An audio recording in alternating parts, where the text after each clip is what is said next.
I'll try it again. Good morning. Welcome to the Committee on Homeland Security's Democratic Shadow Hearing entitled Seeking Justice, Oversight of ICE's Use of Force in the Death of Johan Sebastián Durán Guerrero. I'll begin this morning by recognizing myself for an opening statement. Then I'll recognize some of my colleagues to offer their own statement before we hear testimony from our witnesses. While there won't be an opportunity for questions from the public today, we'll value your input and encourage you to offer written comments on the cards provided at the door. Every one of those comments, along with the testimony received from our shadow witnesses, will be part of this shadow hearings record and will help inform our congressional oversight. I want to express my sincere appreciation to Rep. Pingree for bringing us together in Biddeford today. Rep. Pingree is fully committed to seeking justice in this tragic case, and she's a tireless advocate for the community that has been terrorized by ICE. Thank you for your leadership.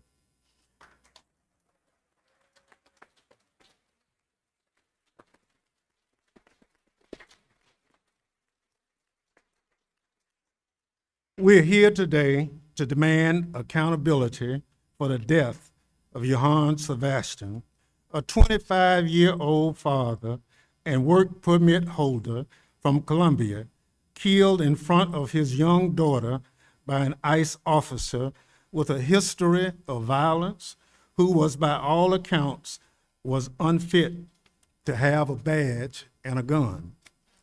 His death is a direct result of the Trump administration's unlawful, out of control immigration policies. Unfortunately, Johan Sebastián's killing isn't an isolated case. Across our country, immigration officers have hurt and killed Americans and immigrants alike, created chaos in our communities, and violated the law.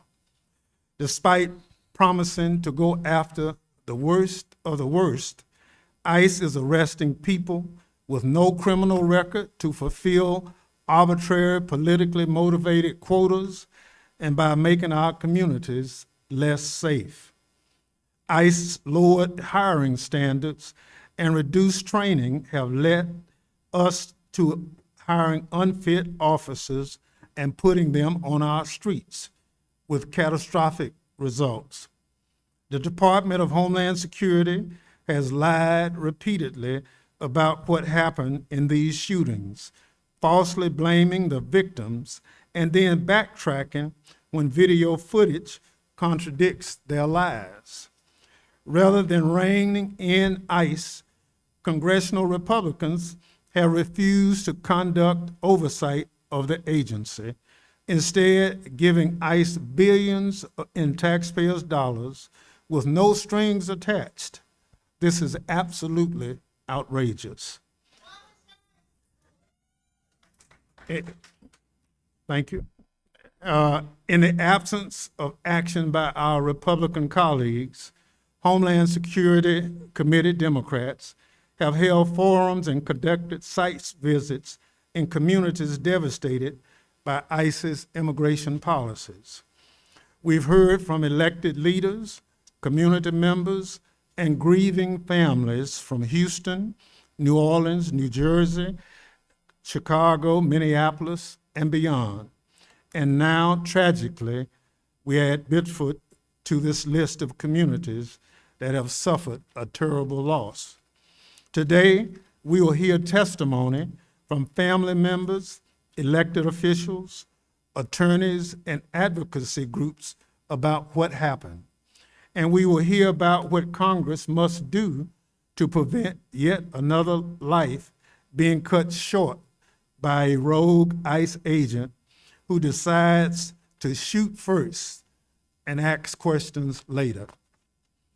I pray that congressional Republicans hear the witnesses' testimony and realize they can't sit idly by as innocent people are shot and killed by their own government. Please know that we will do everything possible to hold the Trump administration accountable for what happened here in Biddeford. Ensure federal government cooperates fully with the state of Maine's investigation and prevent future senseless tragedies. We stand united in support of this proud community. We will not look away. We will not stop, and we will not allow these abuses to go unchallenged. Thank you.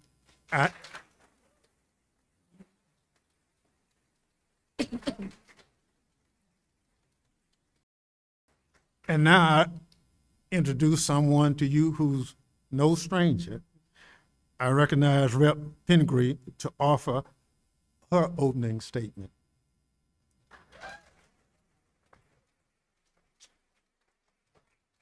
Thank you so much, Ranking Member Thompson, and to my colleagues who are here today. Before I start my opening statement, I just want to give a quick thank you to everyone who has made it possible for us to be here today. I really appreciate all the law enforcement officers in the room and the Biddeford Police Department under Chief Fisk, Superintendent Jeremy Moe, who allowed us to use this space, all the municipal and school employees who have allowed us to be here and set this up, my own team who's worked hard on putting this together, the Democratic Committee staff, and the staff who works for all of my colleagues who have done so much. And I also want to give a thank you to all of the elected officials who are in the room with us today. I know, we can pop in for a minute and go back to Washington, and you are the ones who are here dealing with grieving communities and frightened constituents. I don't have time to introduce all of you, but could you just stand up if you're in any elected legislative municipal office, just so everyone knows how many of you are in the room.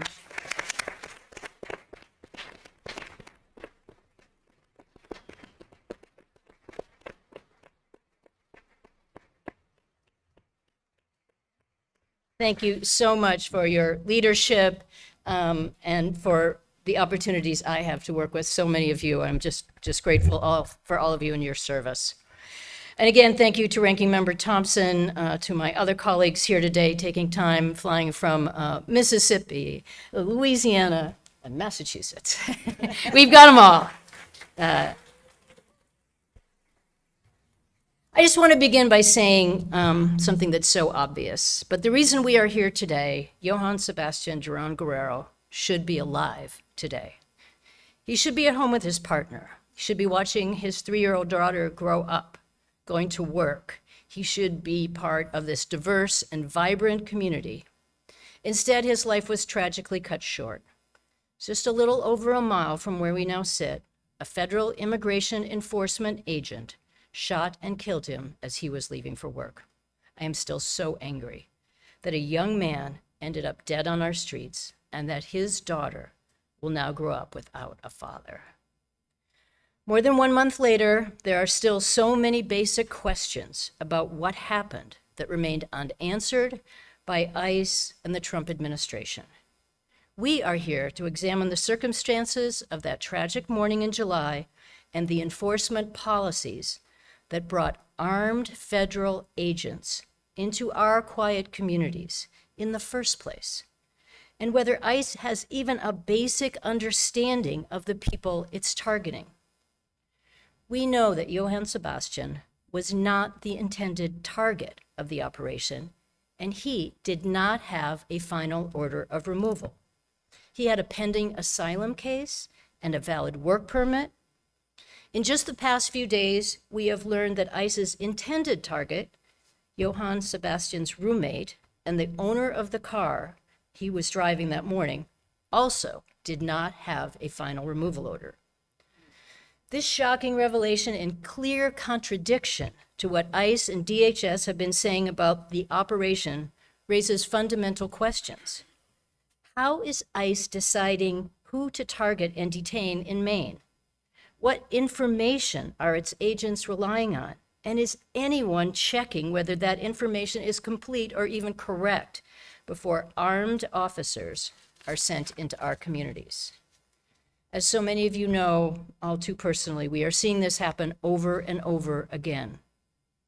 If ICE cannot accurately determine a person's immigration status or circumstance before taking enforcement action, that is a profound failure of competence and accountability that is leading to innocent people, people who are following the law and doing everything asked of them, being caught in ICE's crosshairs.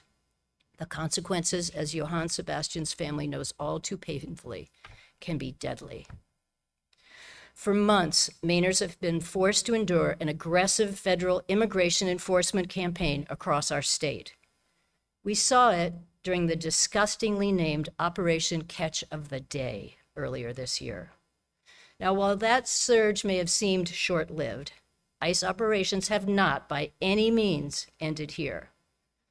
We are now seeing their threatening presence extended into the Portland Jetport and other places that are supposed to be safe and protected, not to mention they are essential to Maine's communities and our economy. I hear daily from constituents like all of you who are frightened. They're frightened for themselves, their families, their neighbors, and their fellow Mainers. I hear from employers and small business owners who are worried for their employees, who are afraid to leave their homes. I hear from attorneys who are frustrated by the lack of cooperation from the federal government while they try to represent their clients. And I hear from local officials who do not know what federal agents are doing in their communities or why they are here. If the Trump administration and their DHS is going to send armed immigration officers into Maine, then we deserve to have assurance that every possible safeguard is in place to protect anyone who is caught up in their incompetence. Today, we are very fortunate to have Johan Sebastián's parents, Dora and Omar, here. We have advocates who work tirelessly with and for Maine's immigrant communities, and we have elected officials like Biddeford's mayor, who has bravely led a grieving community. I just want to thank you so much for each being here and the work you are doing, particularly for Johan Sebastián's family. And for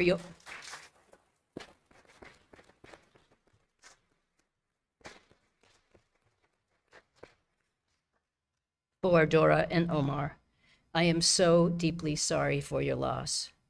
I cannot imagine how difficult it must be to sit in this room and relive the consequences surrounding the death of your son. My heart breaks for you and for his loving partner, Carolina, and their young child at home.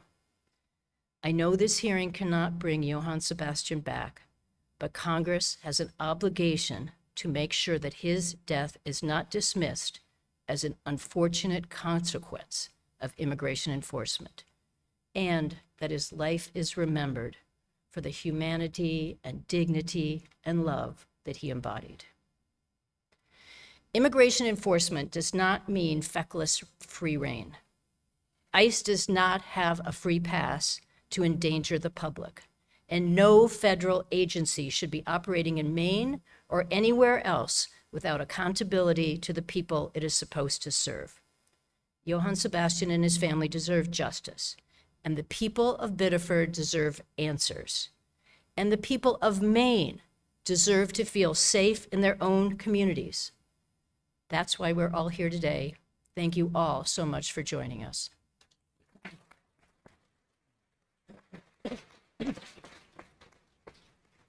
Thank you very much.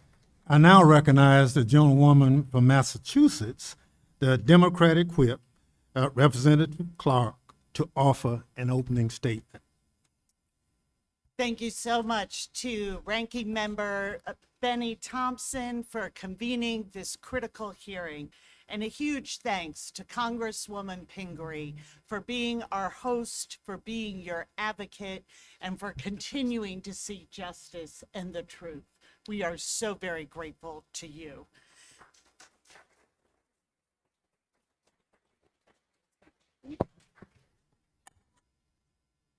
Is that better? All right. I hope you heard my praise for your Congresswoman.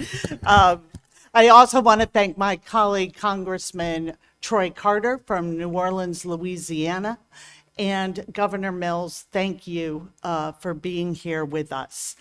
But my most deep gratitude for our witnesses, excuse me, especially Mr. Durán Guerrero's family.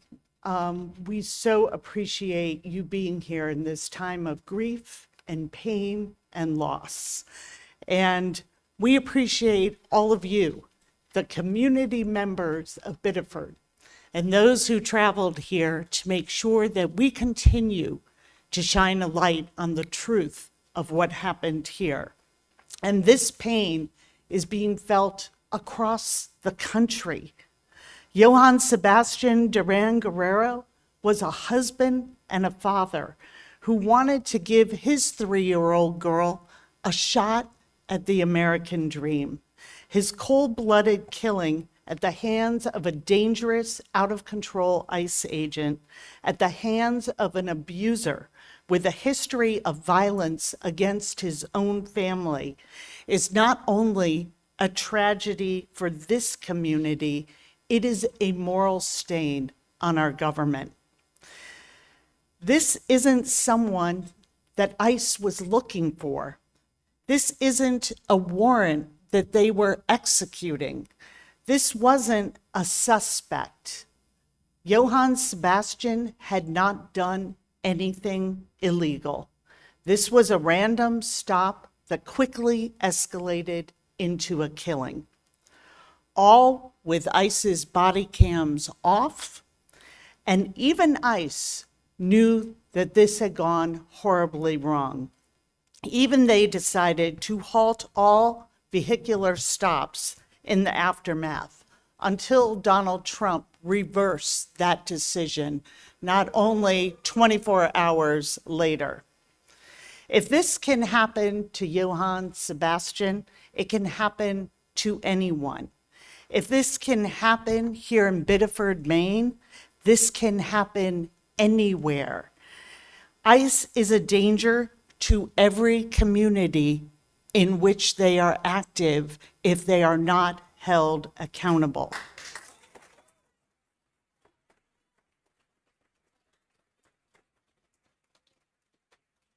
We are witnessing state-sanctioned terror inflicted on innocent people by their own government.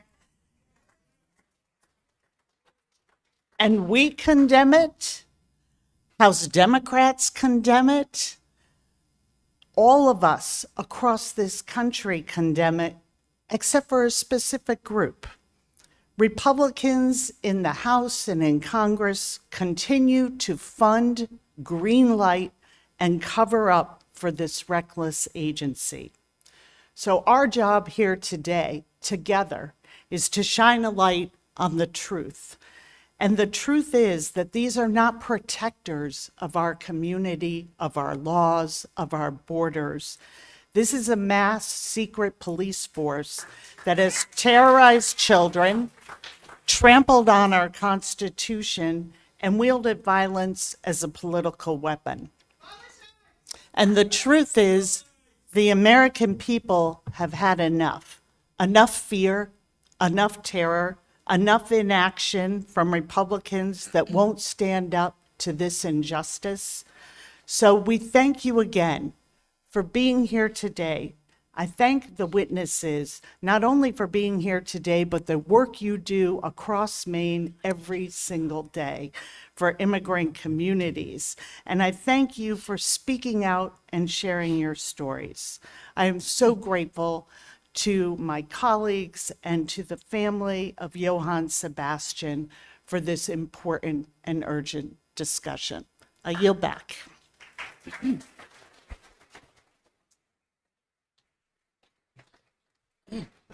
Gentlelady yields back.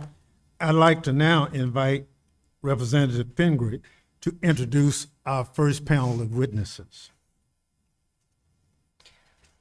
We are very fortunate today and very grateful the parents of Johan Sebastián are here with us today.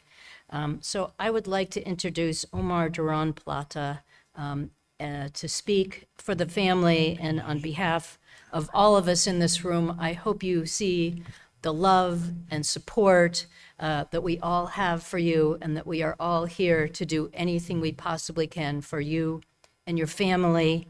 After Omar Durán Plata, we will have the good fortune of hearing from our governor, Janet Mills, who is here today to support the committee of Biddeford, to talk about her efforts on behalf of our state of Maine to reduce the activities of ICE and let them know they are not welcome in our state. So I thank you both for speaking. We will begin with Omar Durán Plata. Thank you so much to you and your wife for being here today.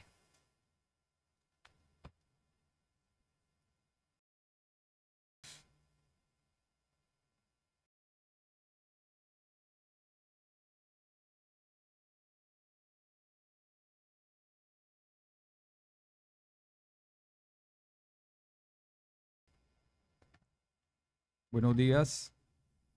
Mi nombre es Omar Durán, mi esposa Dora Guerrero. Somos los padres de Johan Sebastián Durán Guerrero, quien el 13 de julio de 2026, en un operativo de ICE, por uso excesivo de la fuerza, fue asesinado estando indefenso en el vehículo en el cual salía a trabajar esa mañana. Good morning. My name is Omar Durán, and my wife is Dora Guerrero. We are the parents of Johan Sebastián Durán Guerrero, who on July 13th, 2026, during an ICE operation, was killed as a result of excessive force while he was defenseless in the vehicle he was using to head to work that morning.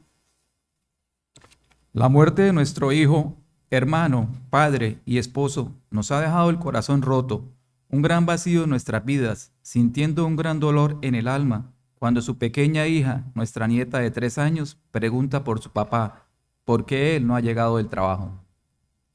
The death of our son, a brother, a father, and a husband has left our hearts broken and a great emptiness in our lives.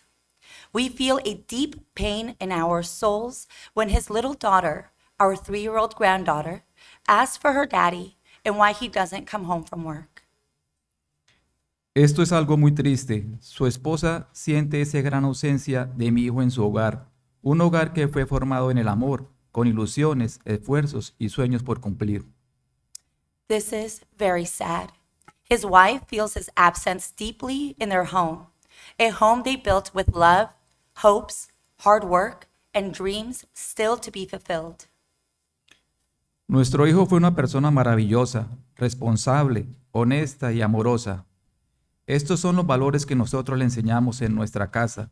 Él siempre se destacó por su gran sonrisa, por tener un corazón grande y bondadoso, por siempre estar dispuesto a ayudar a los demás.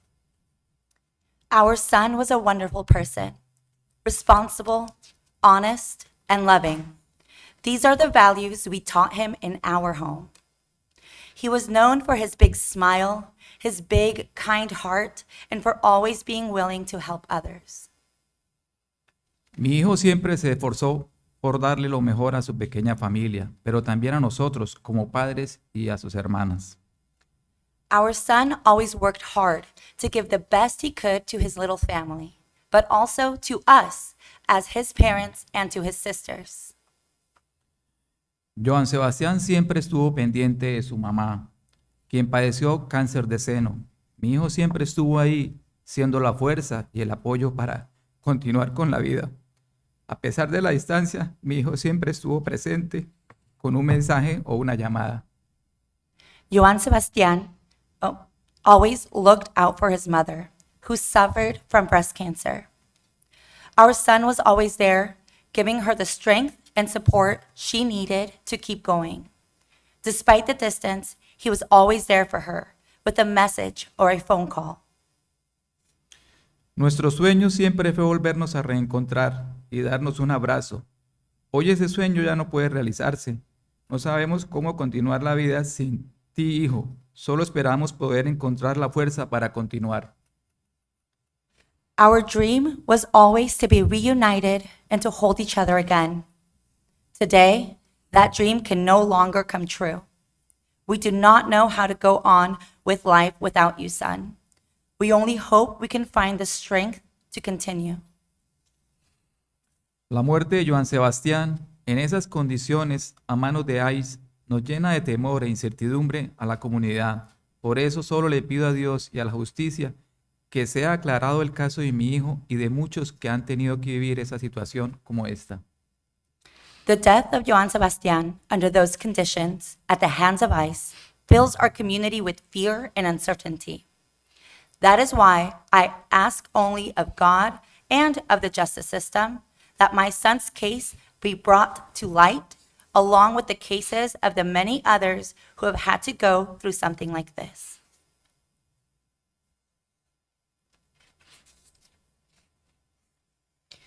Thank you so much for your testimony.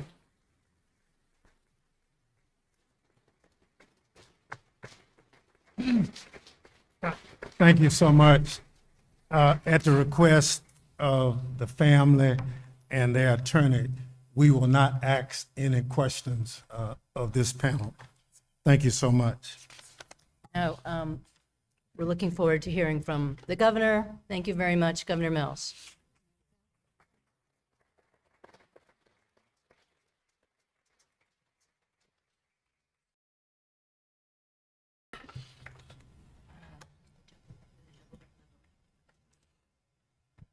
Thank you. Thank you, and thank you, Mr. Durán Plata.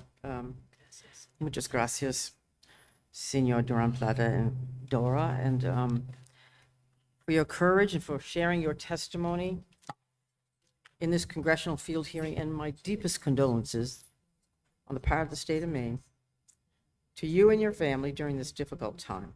Mi más sentido pésame.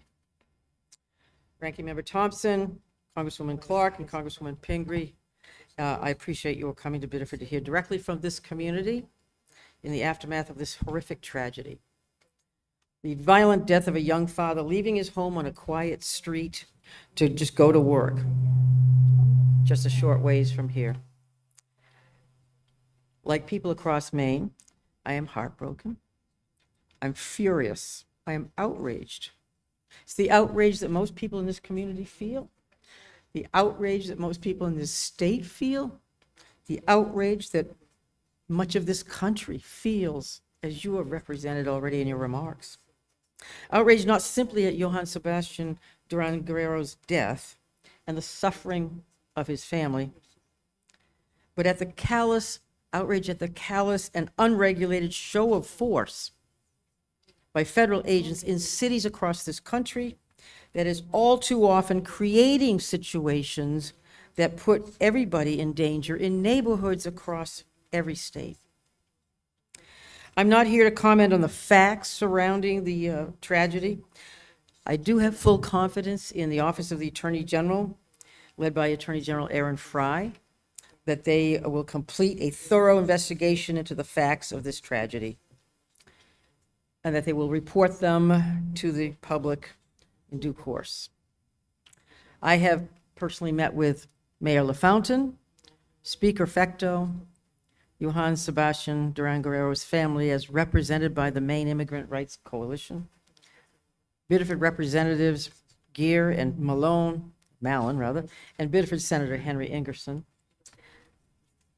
I believe the city of Biddeford is doing everything it can to support this community, a community where 150 years ago, immigrants from Ireland and Canada, and later Greece, Italy, and France came to work to raise their families, and where Mainers, new Mainers, now work and look to find peace and opportunity here in our state. I've directed our Maine Office of New Americans to conduct meetings in communities such as this one, and to hear from those who may feel less safe for obvious reasons because of federal immigration operations that are based on questionable numerical goals and political gamesmanship unrelated to public safety. The people of Maine, like people across this country, do not want to live in fear in their own communities. They do not want to see their loved ones and peace-abiding neighbors struck down by federal agents. They do want to see qualified law enforcement agents cracking down on human trafficking, on labor violations, illegal drug dealing, but they do not want federal agents roaming peaceful neighborhoods and stopping people for non-criminal behavior, stopping them based on the color of their skin, their accent, their ethnic origin, or their mere status as a foreign-born individual. Look, here in Maine, we know what good law enforcement is. We know what it looks like. We're not against law enforcement. Here, members of law enforcement are held to high professional standards. They undergo substantial professional training, 18 weeks minimum at our renowned Criminal Justice Academy. They are accountable to the law. And I can tell you this, they don't arrest people in order to fill a quota or to respond to a political agenda. And by the way, we are proud that our state boasts of one of the lowest crime rates in the country.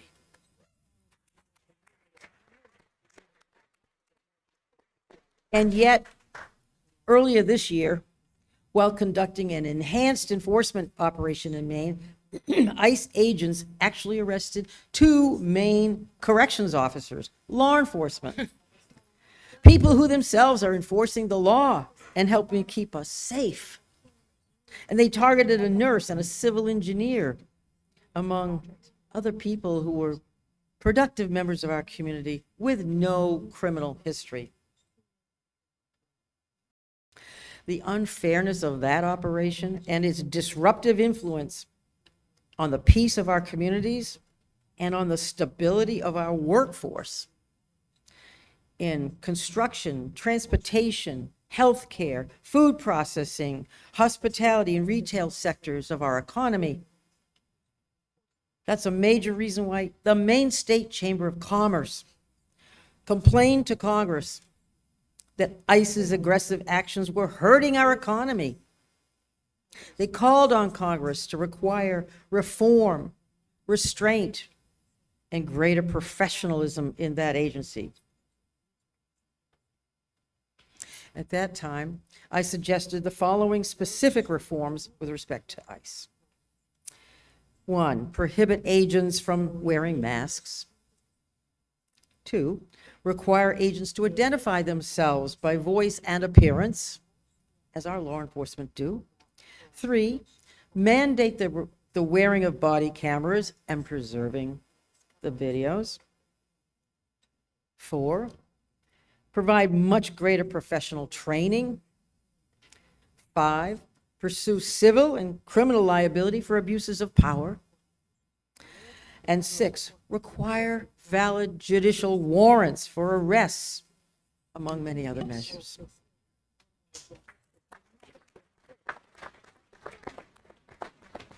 But that did not happen. Congress rejected many meaningful oversight measures. I'm not blaming parties present. And emboldened by Congress's failure to act, and by a Supreme Court ruling that allows the deportation of non-criminals who are merely escaping violence and disaster in war-torn countries, the Trump administration merely escalated ICE's bad tactics. There are reports now that the Trump administration is trying to equip agents with electric shock gloves.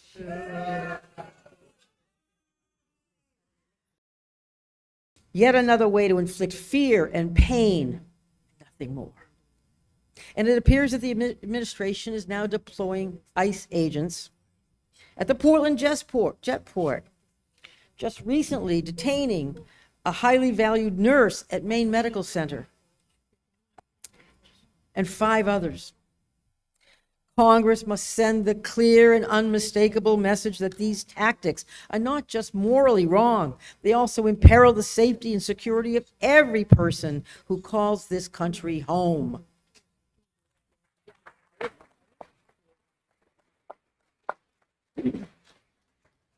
Following the death of Johan Sebastián Durán Guerrero, I wrote to our delegation to urge Congress not simply to share in our grief or to express concern or condolences, but to hold ICE accountable, to require all federal law enforcement agencies to respect the rule of law, honor our collective security in every way. Today, I call on Congress to rein in ICE, an objective I know many of you share. Because before more families are robbed of a loved one, this violence has to end.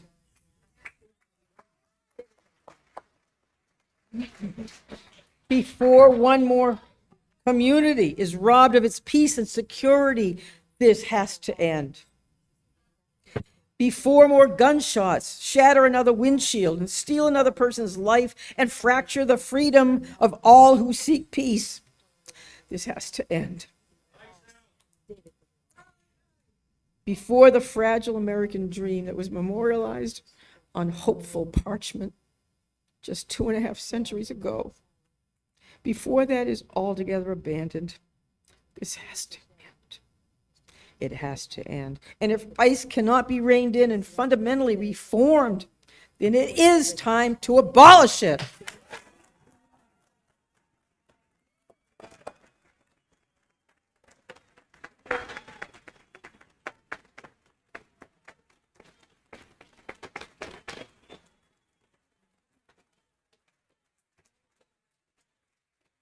And I know these sentiments are shared with not only people in this room, people in this community, but people in this state. And I speak on behalf of the 1.4 million people of this state who want to be safe and secure in their neighborhoods. And I want to offer my sincere appreciation for the work of Chellie Pingree, our good congresswoman.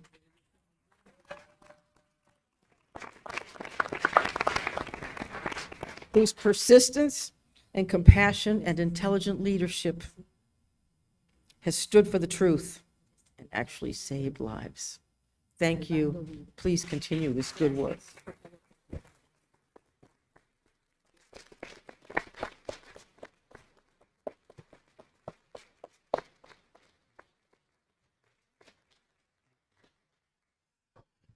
Thank you so much, Governor, and to the parents of Johan Sebastián. We will now transition to our third panel of witnesses.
Thank our witnesses for joining us today.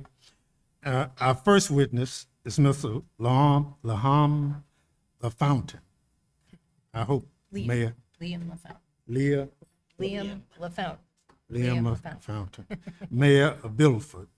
As someone who was a mayor a little younger than you, Mayor, I'm happy to see you. I had a full head of hair when I was a mayor, but time passes on. Mayor has previously served 2 terms on the city council, including a term as council president. The mayor issued a formal proclamation last month demanding justice and accountability following the killing of Johan Sebastián. Our second witness is Mr. Benjamin Gideon, attorney for Johan Sebastián's family. Mr. Gideon holds a degree from Yale Law School and served as a clerk of the U.S. Court of Appeals for the Fifth Circuit. He currently practices at Maine's largest plaintiff law firm. Our third witness is Ms. Sue LaRoche, Executive Director of the Immigrant Legal Advocacy Project.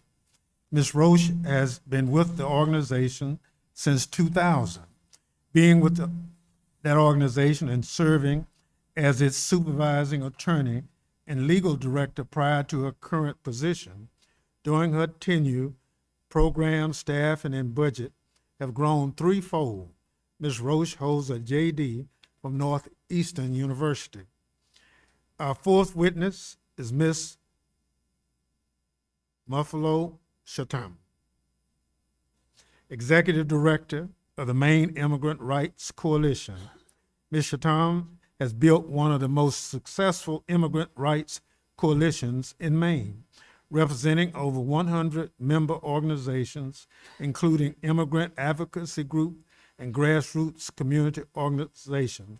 Ms. Chatham holds a bachelor's degree from the University of Zambia. Our final witness is Ms. Crystal Crome, founding director of Presentate Maine, which works to empower displaced Indigenous and Afro-Latino peoples of Maine. The organization provides holistic support to low-income workers and families to bridge gaps in healthcare, nutrition, housing, and safety. Welcome to our panel of witnesses. I will now recognize each of the witnesses for an opening statement for 5 minutes, beginning with the mayor.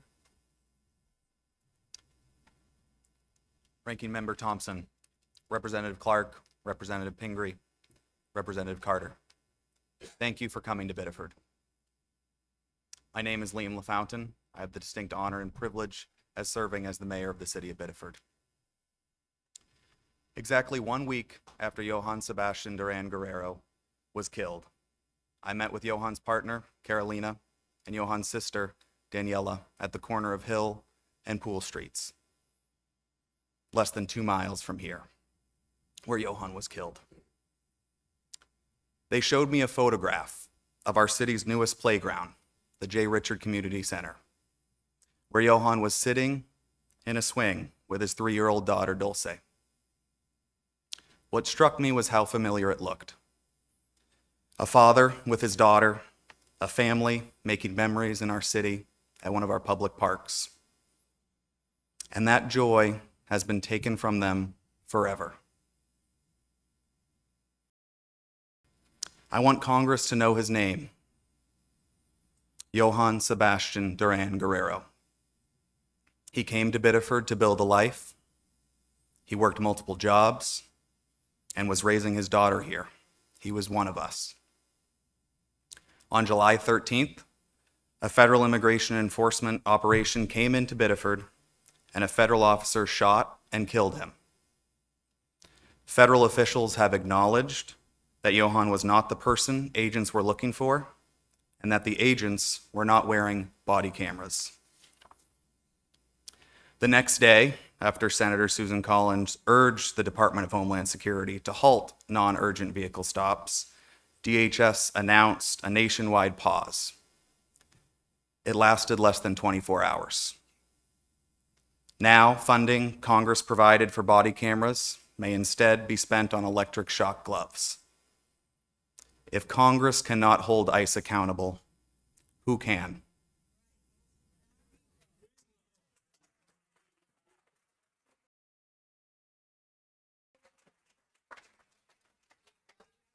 On July 13th, federal agents left the scene. We remained. That is the part I need Congress and the colleagues on your committee to understand.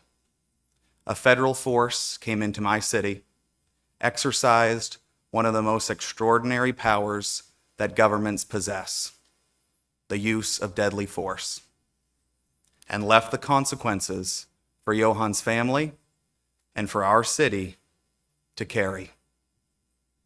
An arrest can be challenged, a removal order can be reviewed, a death, however, cannot be reversed. Not by Congress, not by a court, not by this committee. That is why the safeguards around deadly force should be the strongest we have. And yet, on the morning of July 13th, in my city, they were the weakest. Biddeford is a city of 23,000 people. We were left to absorb the aftermath of federal law enforcement operation without any federal support.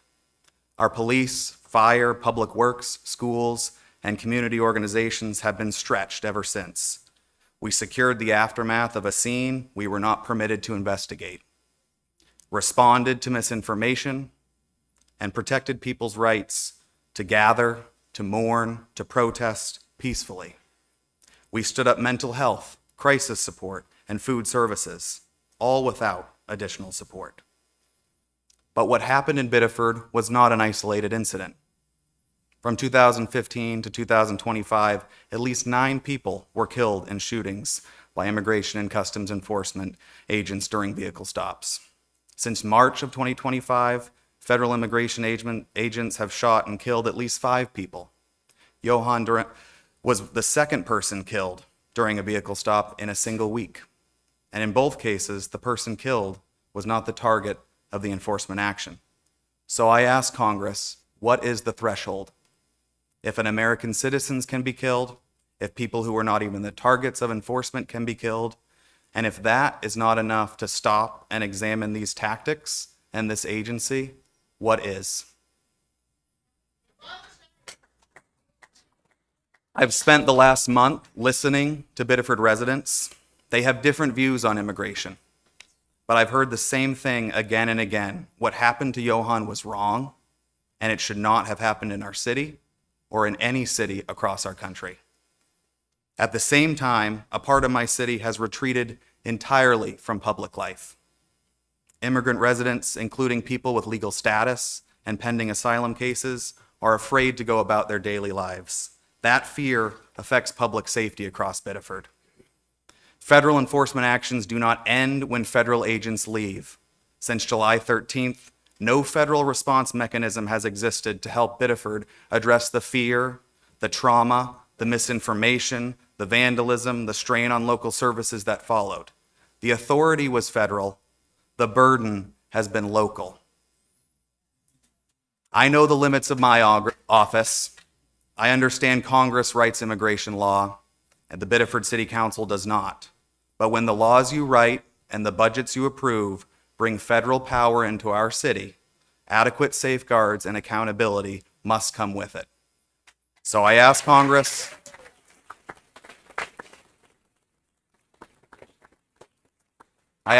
for 3 things. First, justice for Johan and his family.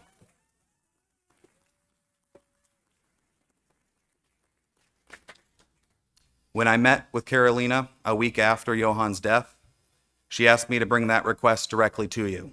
Justice for the life that was taken, for the family left behind, and for those responsible to be held accountable. Second, give us the truth about what happened on July 13th. Tell us who fired those shots, how that agent was vetted, trained, and supervised, and what standards governed the operation. And give Maine law enforcement everything they need to conduct a full and independent investigation.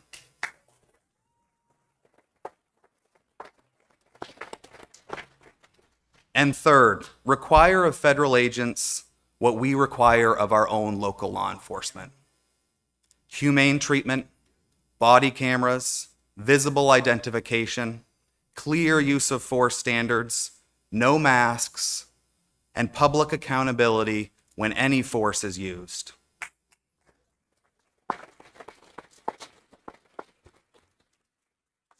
If our police department, operating on less than $10 million a year, can meet those standards, then the standards for Immigration and Customs Enforcement with a multi-billion-dollar budget cannot be any lower.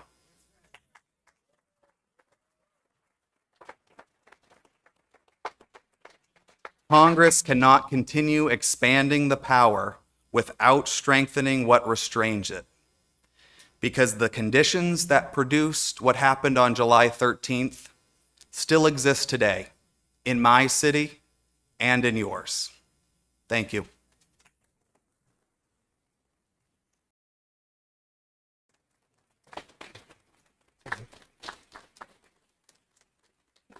Thank you, Mayor, for not just your thoughtful testimony, but clearly it resonates with the committee, and I'm certain your recommendations and other things will become part of the public record of recommendations. We'll now hear from Mr. Gideon. Now recognize Ms.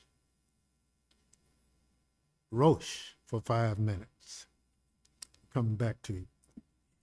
Thank you. Good morning, Ranking Member Thompson, Representative Pingree, Representative Clark, Representative Carter. My name is Sue Roche, and I'm the Executive Director of the Immigrant Legal Advocacy Project, or ILAP. ILAP is Maine's only statewide immigration legal services organization.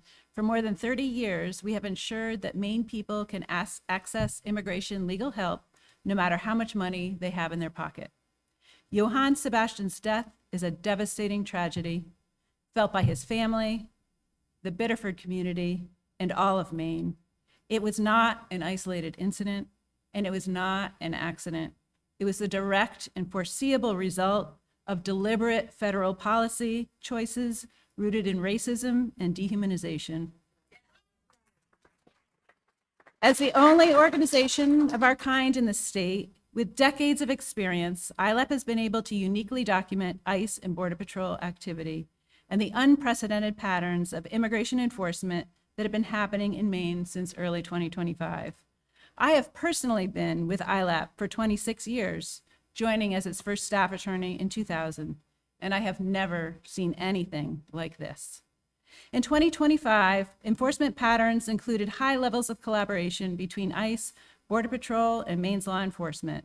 This typically involved Maine state and local law enforcement calling immigration officers to minor or pretextual traffic stops where they would arrest Maine residents and workers. We also documented incidents where immigration officers arrested people who had been in car accidents and people who had called 911 for help. None of this made Maine safe. It left community members living in terror while draining our state's limited resources. In January of 2026, ICE descended in Maine in an operation they grotesquely called Catch of the Day, comparing the people of Maine to fish they could catch in a net. In a few days, hundreds of people were ripped from their families, communities, and Maine's workforce. ILAP responded to more than 70 requests for emergency legal help during that time period. We documented rampant racial profiling, ICE smashing windows, snatching people from their cars, grabbing them off sidewalks, stalking schools and grocery stores, arresting people at gunpoint, and other terrorizing and brutal behavior. ICE's violent tactics, let alone the use of deadly force, are unacceptable regardless of a person's immigration status. No one should lose their life or have their family member killed because they're an immigrant. That being said, ILAP has observed that the majority of Maine residents and workers who have been taken by ICE and Border Patrol since 2025 were in lawful immigration processes with no criminal background. This was the case with Johan Sebastián. He was a young father on his way to work. He was following a lawful process under U.S. law. We have reviewed his documents and provided by his family and have confirmed that he had a pending asylum application. He was authorized to work in this country. He was following all the rules and going about a normal day when he was suddenly and viciously killed by ICE. Since the January operation, there have been ongoing high levels of ICE activity in Maine with a particular targeting of asylum seekers. ILAP is responding to arrests every day. So far this year, we have received approximately 350 requests for help through our detention project. ILAP's clients are not only afraid of being detained and deported, they're also afraid to send their children to school, to attend medical appointments, to seek higher education, to apply for new jobs, report crimes, or serve as witnesses. Everyone in Maine is harmed, and our state's entire future is dimmed when so many members of our community are living in fear and are unable to participate in public life. While we look to Johan Sebastián's family to tell us what some measure of justice looks like to them, some things are clear.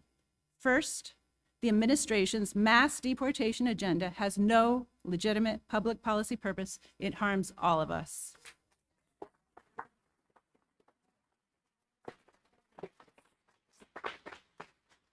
Second, ICE is an imminent public safety threat and must get out of our communities now.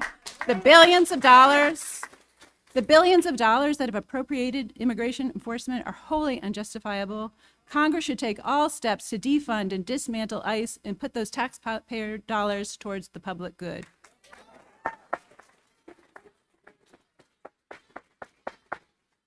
Finally, a just and humane immigration system is possible. Millions were left vulnerable to this extremist administration, and Congress must not delay anymore in creating a pathway to citizenship for all who call the United States home. Thank you for your crucial oversight work to hold ICE accountable for killing our beloved community member, Johan Sebastián. I look forward to your questions, and ILAP is here to be a resource in the work ahead. Thank you. Thank you very much. And I assure you, we will call upon you for that resource. We'll now hear from Mr. Gideon. Thank you, Ranking Member Thompson, Congresswoman Pingree, and all of the members of the committee. And thank you for holding this important hearing and for inviting us to testify. Thank you all for coming and supporting this really critical issue and for supporting the family. Before I begin, I just want to reflect on the courage that it took Dora and Omar to travel here after the killing of their son by federal agents in this country, to come here from Colombia to be with the family and to speak today.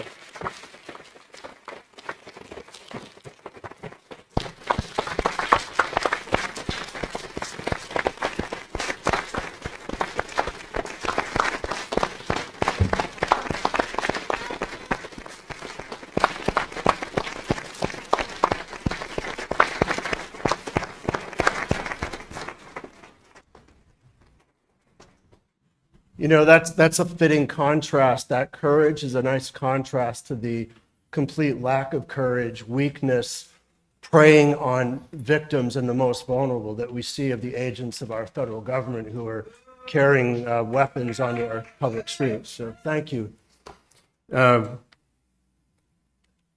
It's clear to me from what I've learned about your son that your example of the courage and strength of character that you've demonstrated were taught to him and helped him become the man that he was. So I think you can at least be happy that you raised a very fine, young, and wonderful man. Now, as it was indicated, my name's Ben Gideon. I'm the lawyer that's been charged with the responsibility to represent the Durán Guerrero family and to seek accountability and justice for them for what happened. And I can assure you that we will do exactly that. Now, I grew up in the state of Maine. I practiced law here for more than 20 years, and I've never felt as sad or angry about any case or anything as I do about this case today. It literally makes me sick to my stomach that I have to be here and do this. It makes me so sad that an innocent 25-year-old young man with a beautiful partner, a beautiful 3-year-old daughter, with his whole life ahead of him, was killed for no reason. And it makes me angry, blood-boiling angry, that he was killed by an intentional act of our federal government.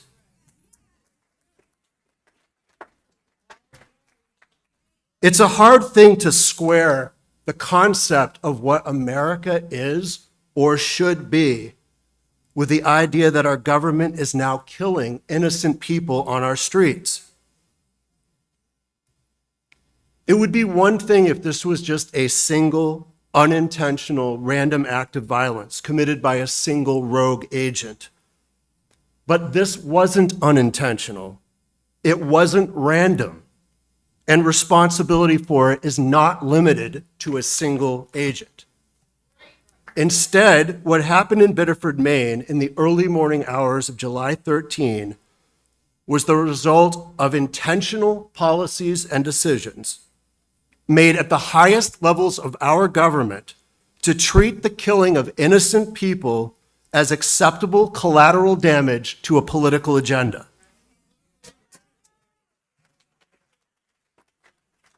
We know it's not unintended or random because it keeps happening over and over again in Minnesota, in Houston, and now in Biddeford, Maine.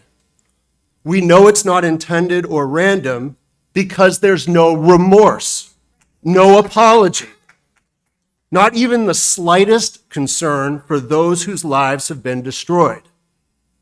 And we know it's not unintended or random because there's been no effort to investigate the causes of what happened or to change anything or to stop it from happening again. It's been more than a month, 35 days, since Johan Sebastián was gunned down in his car on the way to work. The day after the shooting, Congresswoman Pingree and Maine's entire congressional delegation demanded an investigation. Yet to date, the Justice Department has done nothing to investigate.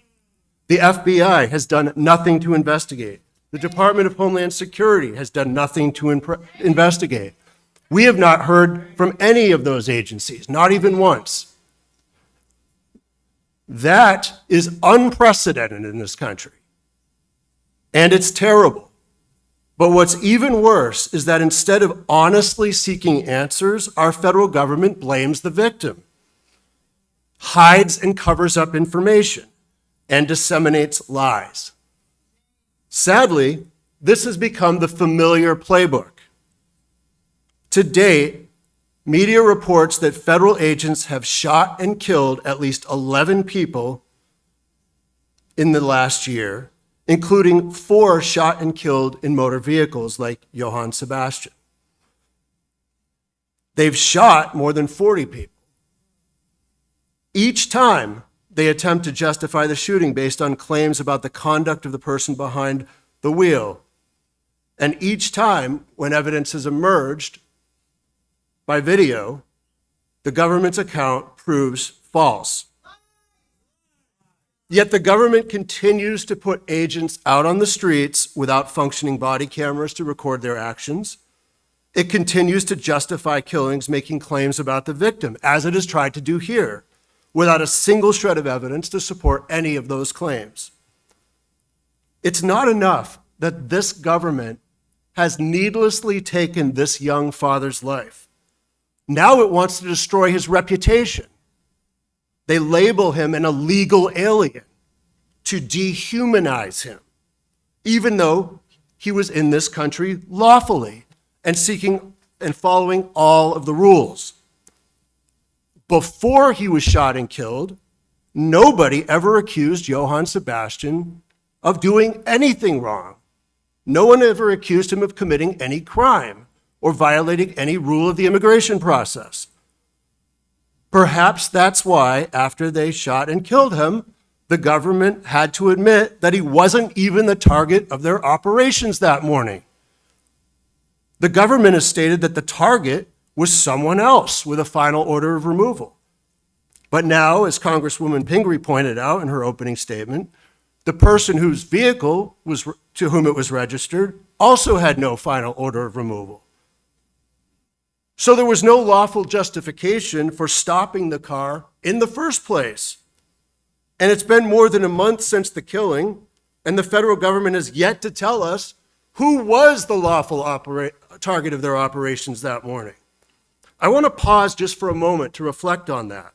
Our federal government shot and killed an innocent person, It was forced to admit that the person they shot and killed was not the target of their operation. And a month later, the government has still refused to tell us who the target of the operation actually was, or whether there was even any legitimate purpose of the operation at all that morning. The government has attempted to conceal the identity of the shooter. It refused to tell us to date when he was hired. Even to date, they haven't confirmed that he was employed by DHS or ICE. It never disclosed any of the problematic features of his past. What we know about the shooter's identity today, we know not because our government disclosed that information, but only from media reports. It's only through the media that we know about this agent's past. And what we've learned is shocking.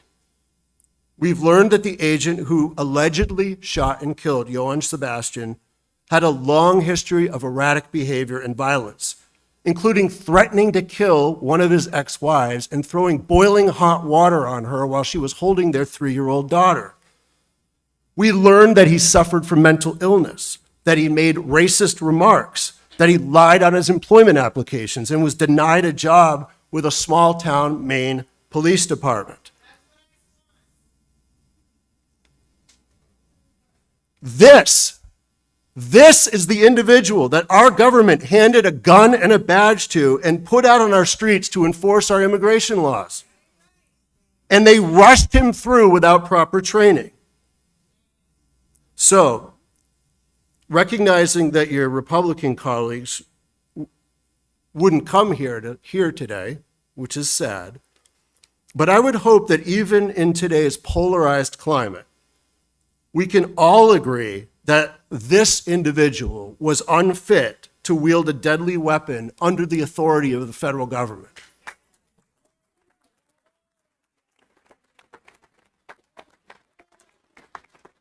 I hope we can all agree that his existence in that role reflects a complete breakdown of any reasonable screening, hiring, or training process.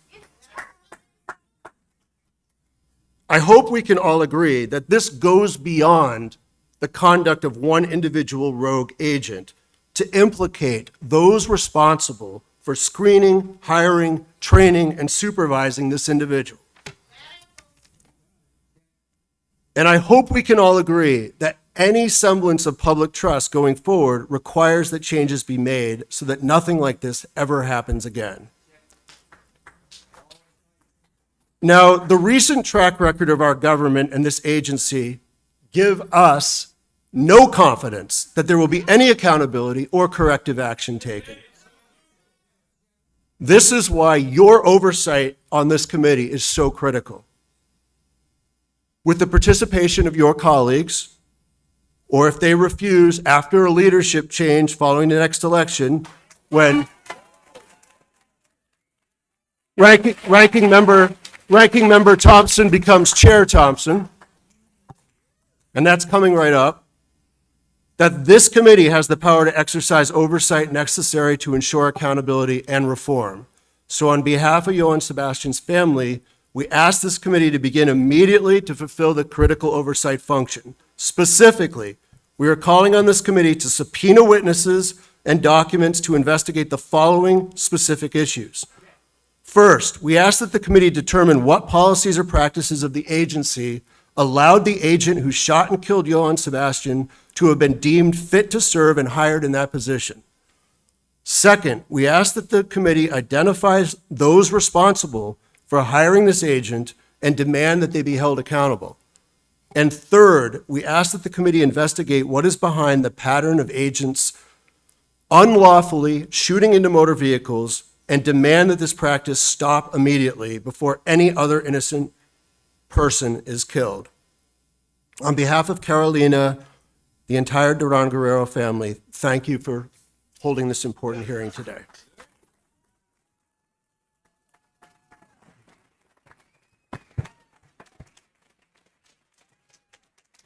Thank you, Attorney Gideon, for that testimony. And if the future is as you hope it to be, I promise you it will be done.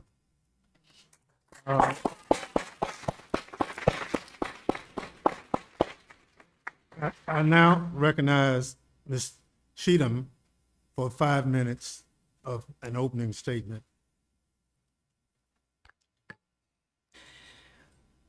Thank you. Good morning, Ranking Member Thompson, Representative Pingree, Representative Clark, Representative Carter, and members of Congress. My name is Mofalo Cheatham, and I'm the Executive Director of the Maine Immigrant Rights Coalition, a statewide coalition of over 90 organizations. For more than 25 years, Merck has built relationships with immigrants across Maine. These relationships make us in so many ways the eyes and ears of the community. To understand what we're hearing today, you must first understand Maine. People come for our mountains, our coasts, and our small town. But people stay for something deeper, community.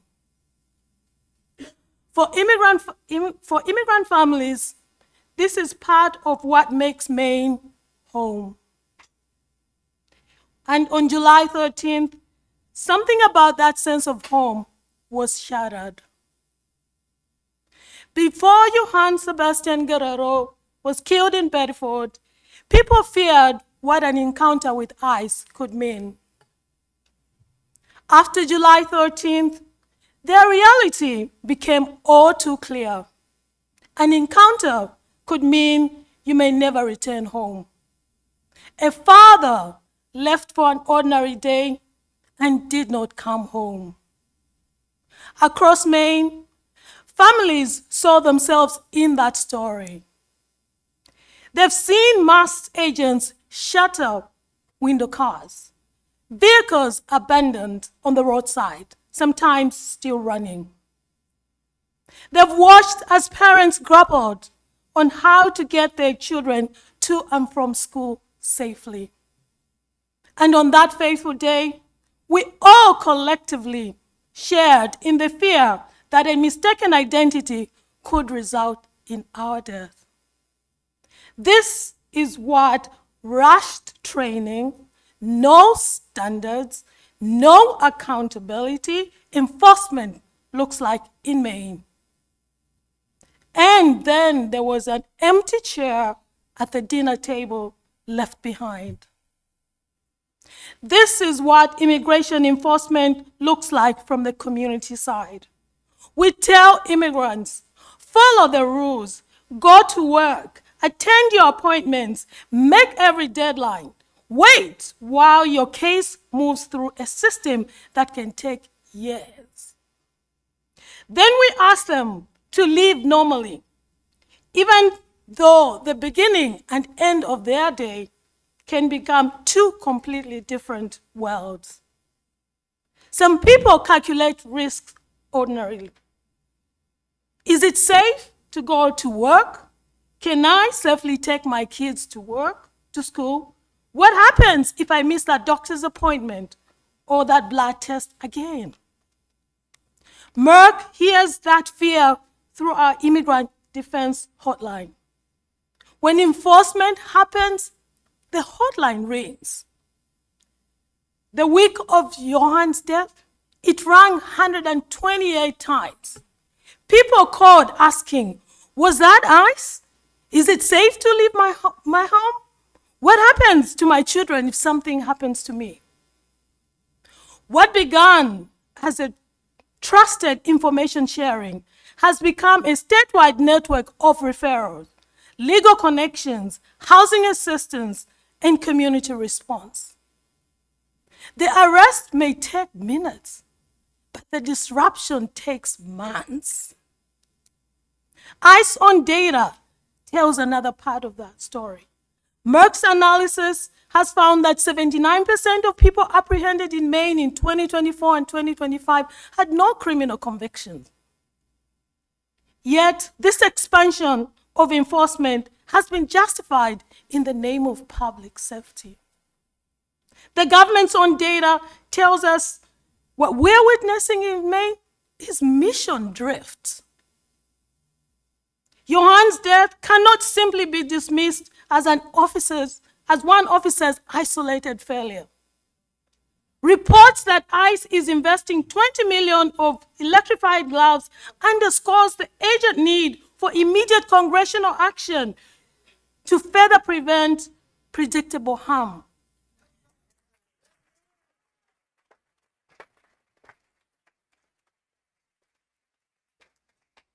The culture of impunity and the normalization of violence and death must be addressed.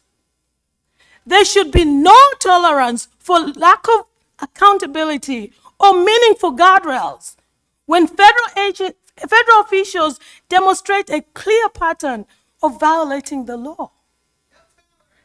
Congress should end the unchecked expansion of ICE, stop broad community enforcement operations like those we're seeing in Maine, and reconsider which functions should continue, if at all.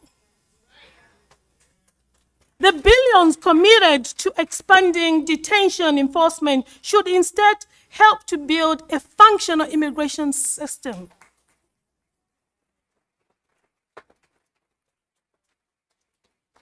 With enough judges, officers, legal capacity, and resources to decide cases fairly and on time. A system where following the process actually means something.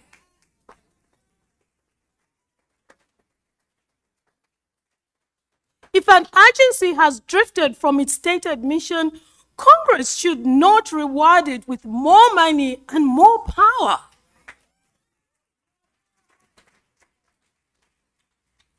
Maine will keep doing what Maine does. We will answer the hotline. We will cover shifts. We will check on each other's neighbor. But a resilient and connected community cannot clean up the consequences of a broken federal policy.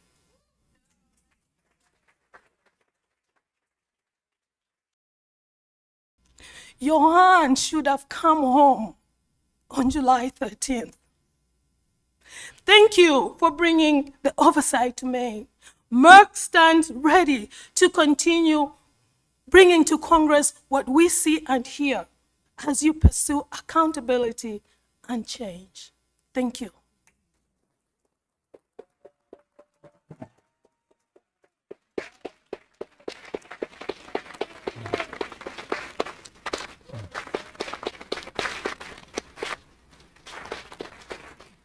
Thank you, Ms. Cheatham, for your powerful words. I now recognize Ms. Crone for statements for 5 minutes. Good morning, Ranking Member Thompson, Representative Pingree, Representative Clark, and Representative Carter. My name is Crystal Cron, and I'm a mother, daughter, sister, and lifelong resident of Maine. I am the founding director of Presente Maine, a grassroots organization by and for the Latina peoples of Maine. Presente works to bridge gaps in healthcare, nutrition, housing, safety, and other basic needs, while also advocating for safer, more equitable policies and practices to meet the needs of all Maine people. I want to begin today by reminding us that Johan Sebastián's death was preventable. Every death in the hands of ICE is preventable. The question before us is, do we have the courage and political will to protect and defend the lives of everyone in our communities? To say we are heartbroken does not convey the depth of exhaustion, terror, or grief we have felt since July 13th. Over the last month, our team has had the privilege of mourning and learning alongside Johan's family. I learned that Johan was loving and hardworking. He often worked 6 or 7 days a week, from sunrise to when his child was in bed. He came to this country with a dream to live a dignified life with his family. His murder was a final act of violence in a life lived under oppressive conditions designed to strip him of his dignity and steal his humanity. Workers across Maine see themselves in Johan. For years, Presente has worked alongside seafood, agricultural, hospitality, and construction workers who are central to Maine's economy. These industries flourish because of migrant labor, while migrant workers are too often underpaid, exploited, and forced to work extraordinary hours. Thousands of people labor to sustain the economy we celebrate as the pride and joy of Maine, while living under the constant threat of detention, deportation, and death. In processing plants just one town over from where we sit today, migrants shuck and pack lobster meat piecemeal at 40 cents a pound, while that same lobster goes to market for $60 a pound. While beautiful beaches and parks surround us, immigrant families have limited time for rest and recreation. We live under an economic and carceral system that deems some lives more valuable than others. This violence did not emerge overnight. It has been built over decades through policing, detention, and deportation systems that deprive people of their freedom, isolate them from their communities, and hold them in subhuman conditions. Over the last year, families have feared going to the grocery store, dropping off kids at school, and seeking medical care because immigration enforcement has made ordinary life dangerous. In January, we received a tip that ICE was coming to Maine in unprecedented numbers. We watched what was happening in Chicago and Minneapolis. We knew horror was coming.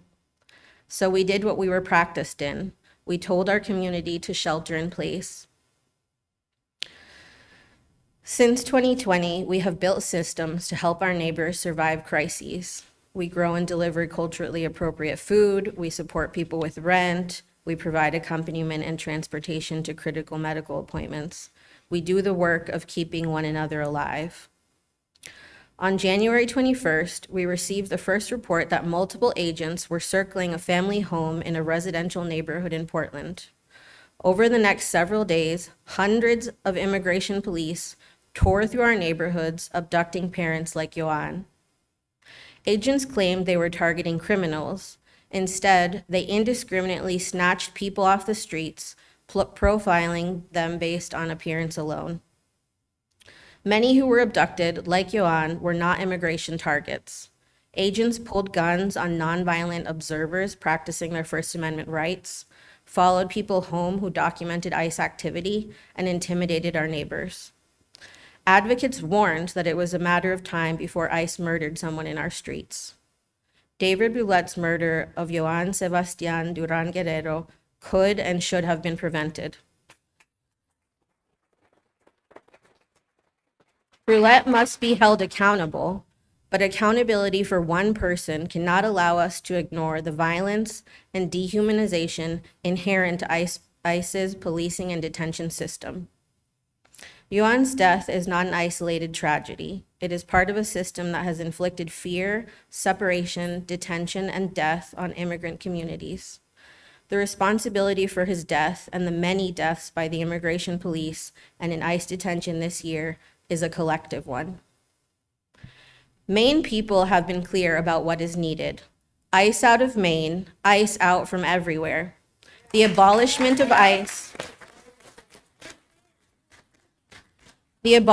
of ICE and all immigration policing is one of many steps towards repair. It is not the last. Today, Presente is calling on Congress to pass Congresswoman Ramirez and Congresswoman Clark's Melt ICE Act to end DHS's funding to detain and monitor immigrants and to reinvest those funds into services that support life. We ask you to mourn and grieve Johan Sebastián's life by abolishing ICE and ending all funding for immigration policing.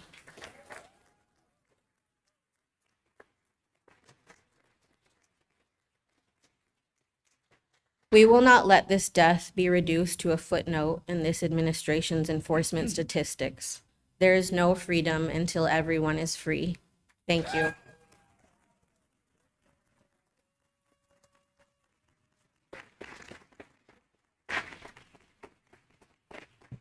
I thank the panel of witnesses for their powerful testimony. Each member will have 5 minutes to question the panel, and I'll begin by recognizing myself for questions. Mr. Mayor, the Trump administration's cruel and violent immigration enforcement actions have deeply affected communities nationwide, including your own. How has the horrific killing of Mr. Guerrero and ICE's ongoing presence in your community impacted you? Thank you, Ranking Member Thompson. It has devastated our city. As I mentioned in my testimony, we have individuals living here, law-abiding citizens, who are retreating from public life. They're not going to work. They're not sending their kids to school. I met recently with a family in the neighborhood very close to where Johan Sebastián was killed. A mother, her 2 kids, one ready to go to kindergarten, but will not be attending kindergarten this fall because cannot fathom what type of message that would send if those kids came home and not to a mother or a father. They see an example of what happened to Johan Sebastián and can't fathom what it would be to their own family. That's the devastation that we see in our community among particularly our immigrant neighbors. Thank you. Mr. Gideon, you've stated that you're looking to file a lawsuit against the U.S. government over the killing of Mr. Guerrero due to the conduct of the government and the officers being unreasonable. For those who aren't aware and might be listening in, can you explain why the officers' actions that day were unreasonable?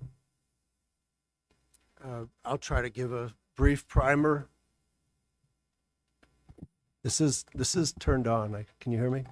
Yeah, Okay. we got you now. There's only one very narrow circumstance in which it's lawful to shoot somebody in a motor vehicle, and that's if the officer is at imminent risk of severe bodily injury or death at the moment that shot is fired. And each shot, there are 5 shots here, is separately evaluated under that standard. And it's a very, very difficult standard to meet because if you can even avoid the issue by simply moving out of the way, you're not allowed lawfully to shoot and kill somebody in a motor vehicle. So, in fact, the DHS has a policy against doing this very thing. When this first happened, we heard statements that they were shooting to prevent the vehicle from fleeing the scene. That is unlawful. That's not a legitimate rationale for shooting into a motor vehicle. We then heard later that the shooting was done because Johan Sebastián, quote unquote, weaponized the vehicle. That's the line they've used in other cases, like the Renee Good and Alex Preddy case. But in each case where video emerges, it demonstrates that that was not, in fact, the case. And based on what we've seen of the evidence in this case, it wasn't the case here either. But that would be the only reason why you could shoot somebody in a moving vehicle. I should also point out that you also have to have a lawful rationale for stopping the vehicle to begin with. And we also don't believe that occurred here. Just to say one more point about that, we are also currently representing another Colombian immigrant named Juan Sebastián Carvajal Muñoz, who was abducted on the Catch of the Day operation, January 22nd. He was also not the target of the investigation that day. He was also wrongfully abducted and taken into ICE custody, and that case is currently pending in federal court in Maine. So this is not even the first time that our federal ICE agents have wrongfully targeted a Colombian immigrant in the state of Maine. Thank you. My last question, Mr. Mayor, given your understanding of the agent that we believe who killed Mr. Guerrero, is it your belief that had that person applied for employment with your police department, what would he have, what would you have done? Based on what we've read, which again, I think as Mr. Gideon shared, is not information that's coming from the federal government, but from the media, the information about this individual would never have been hired or considered by the Biddeford Police Department. I spoke with our police chief. When any applicant comes through our process, we end up with roughly a 40 to 50 page dossier of that individual. We interview family, we look at bank records, financial records. It is a high bar, multiple interviews, polygraph tests. I can't imagine if what has been written about that individual is true, that they would have ever ended up with a badge and a gun in the Biddeford Police Department. Well, I'm thinking, and I've completed my listing of questions, but there's a letter signed by every Democratic member of Congress asking for this information and a lot of other information around this incident. It's dated July 15th, and till this day, we've not received a response from the Homeland Security Secretary, nor at that time the acting ICE director, but we will pursue it, I assure you. Thank you.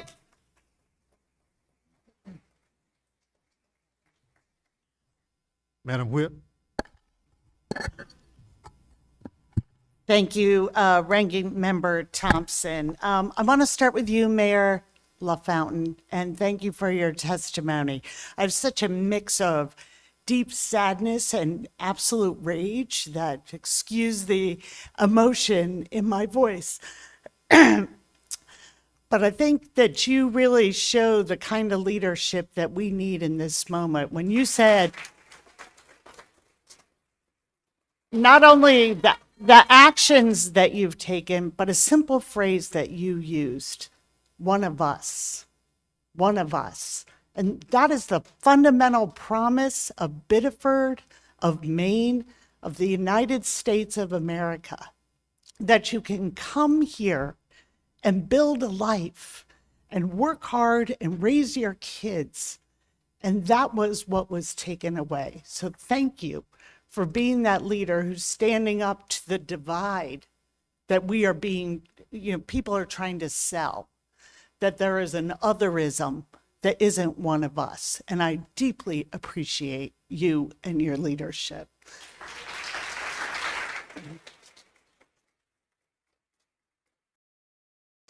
I also am interested in the use of body cams for the Biddeford police. We talked that you probably wouldn't have hired this ICE officer. In fact, I think he was rejected from another Maine police department. But what other standards and training did you see that the Biddeford police have certainly adopted and are held to that were not present in July? Thank you, Representative Clark. Biddeford Police Department is one of just 5% of police agencies in the entire country that is CALIA certified, which is one of the highest certifications that any law enforcement agency can have. It means that we have been validated by independent assessors. I would ask, if you bring back to your colleagues, is Immigration and Custom Enforcement, are they validated by independent assessors? Our Biddeford Police Department is. We were recertified as of July of 2026. We've been certified and accredited since July of 2018. As it relates to body cams, all of our officers wear body cams. They have for nearly a decade. And as I reminded you, we have a budget of less than $10 million a year for our Biddeford Police Department, and yet are able to equip them with the equipment that provides not just accountability for the officers, but protection for liability for the city and for residents that they interact with on a daily basis. That's the standard we hold our officers to. Thank you. Thank you. My next question is for the lawyers on our panel, Ms. Roach, Mr. Gideon. Is overstaying a visa a criminal act? No, overstaying, thank you for the question, Representative. Overstaying a visa is a civil infraction, and I think that's something really important to remember here, that what we're talking about is basically paperwork problems. These are civil immigration issues, and they don't merit a militarized response with masked, armed men in unmarked vehicles shooting people and killing them. I can imagine what we might think if we had, like, for example, missed a deadline for our tax filing or not registered our car. We certainly would not expect this type of response. Thank you. Mr. Gideon, is due process only open to citizens in this country? No, it isn't. How about warrant requirements? No. Thank you. Ms. Roach, access to courts and legal representation is so fundamental to a strong democracy and the rule of law. It's a little off topic, but here in Maine, what have you seen as far as budgets for legal aid, especially coming from federal support? Well, certainly, I mean, one thing that's really important to know in immigration context is because it is civil, there is no constitutional right to an attorney. So there is no government-funded attorney in an immigration case. It really relies upon either someone being able to afford an attorney or a legal services organization. And in Maine, ILEP is the only organization that is able to represent people in immigration court for free. Yeah. And have you seen budget cuts? Well, our funding is all private, primarily. We get state funding as well, but there are, I think, a lot of organizations are seeing cuts. We don't get federal funding, so we have not received federal cuts in federal funding. All right. Thank you so much. Thank you. Ms. Cron, thank you for your testimony, and thank you for raising something also fundamental to all of this, and that is the tie of immigrants to not only our communities, as Ms. Cheatham pointed out so beautifully, but also to our economy. And that often there is a hierarchy of wages and work that has a role here. What have you seen with this sort of reckless immigration enforcement as far as the impacts on families' economies and the economy of Maine and Biddeford overall? Thank you for the question. One, thinking back to January and people sheltering in place for 2 weeks, people's personal economies and livelihoods are still being impacted. Even after the so-called surge escalated operations, people continued to shelter in place for weeks or months after. People work seasonally in lobster, May to December. That means that many people didn't go to work even when the season started. I think also it impacts our small local businesses that depend on immigrant labor. I mentioned lobster, but also construction, hospitality, all of the industries that, you know, people love to come to Maine for, the vacation land, those rely on immigrant labor. And I think we continue to see shortages in businesses, you know, saying they can't hire workers. But how can they expect us to go out and fill those jobs if we're not sure, not just that we'll be detained and taken away from our families, but even killed? Thank you. And briefly, my last question, Ms. Cheatham, can you describe a little bit, you talked so eloquently about coming to Maine because of community. What has the killing of Johan Sebastián and all of this mass deportation done to that sense of security, not only for our immigrant community, but also for communities at large here? Thank you. Thank you, Congressman, for that question. You know, like I said, you know, we come to Maine because of that peace, you know, security and being able to raise your family. And what has happened, you know, people are thinking twice about Maine, but it's also just the community here. We were visiting some farmers, immigrant farmers over this week, and they're growing, you know, vegetables, growing ethnic community, vegetables that the community, rely on during summer. And there's so much food there and people can't come out because they don't feel safe. So that daily, chores, go out, get your ethnic vegetables, go, take your kids, to a playground, just daily normal life. That just sense of security has just been taken away. And so we're living a very normal, summer, and people are just sheltered in place. And so, that just takes away, that whole sense of normalcy. Thank you so much. Thank you, Mr. Chairman. Thank you very much. We'll now hear from the gentleman from Louisiana, Mr. Carter. Thank you, Mr. Chairman. Thank you to our witnesses for being here today. Thank you for the family and the courage that you exhibit to be able to stand. As a father of two sons, I can only imagine the pain that you're feeling. To the governor, mayor, to my esteemed colleagues on the dais with me, to all the leaders, and to this incredible community. A community of love I can see. A community of concern and passion I can see.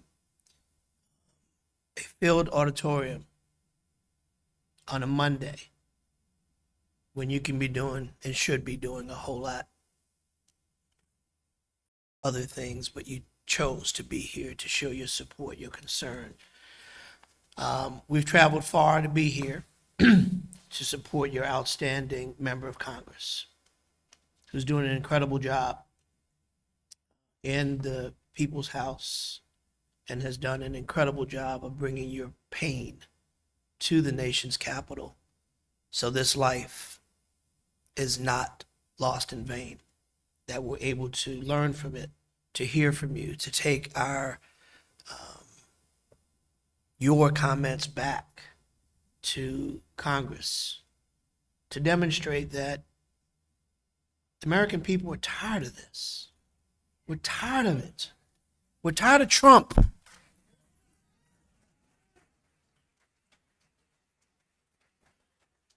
We're tired of the simple avoidance, ignoring, and dismantling of our democracy. The battering of the guardrails of our checks and balances, and the complete disregard for rule of law. Human life and human rights should matter. But it doesn't with them. It matters with us. It matters with you. That's why we have to speak loud. We have to show up. We have to demand accountability. And I realize that I'm preaching to the choir. But as I've been told before, even the choir needs rehearsal.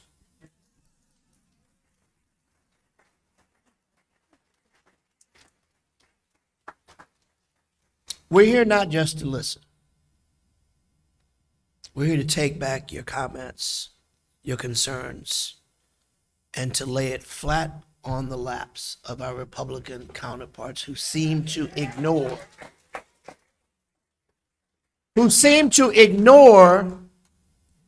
what's happening. Their heads are in the sand. People are dying, have died. Somewhere. Stuck somewhere.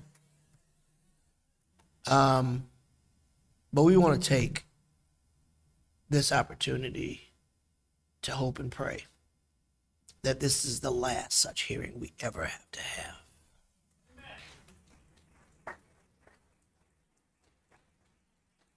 We're gathered at this shadow hearing to unfortunately discuss yet another tragic death at the hands of an ICE officer, an outcome fueled by the dangerous rhetoric and reckless policies of the Trump administration. I'm horrified by this administration's dangerous, violent, and deadly immigration enforcement activities that are backed by billions of dollars provided by the congressional Republicans. No one is safe from these violent activities. I share in my colleagues' comments, Mr. Mayor, in thanking you for using the words "one of us." Because as she said so eloquently, that really defines what this is about. Us against them. Us who believe in a constitution against them who don't. Us who recognize human life matters against those who don't. Us who recognize that love and unity is better than hate and division. So yes, thank you, Mr. Mayor, for acknowledging one of us matters.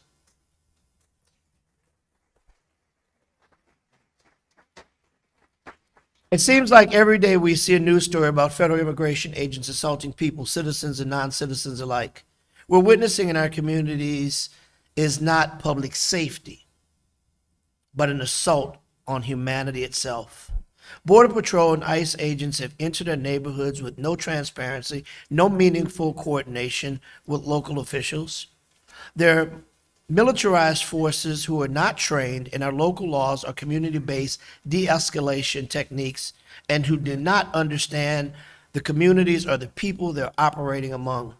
This is a recipe for fear, confusion, and dangerous outcomes. Mr. Chairman, the testimonies that we heard today will be essential for us to take back and use as a part of our congressional oversight responsibilities.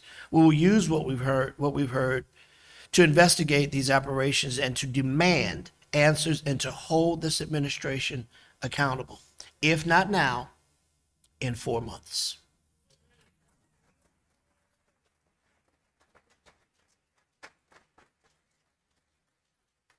Mr. Mayor, as it was mentioned, our illustrious ranking member, soon to be chair again. That's right, you can clap for that. Many of us began our careers in local government, so we know the challenges that you have. So I've got a question. How cooperative have they been in sharing information with you, and how difficult has it been? And I asked that for a reason, because I wanted on the record to be able to use this again as to what happens in some communities and what doesn't happen, what happens in others.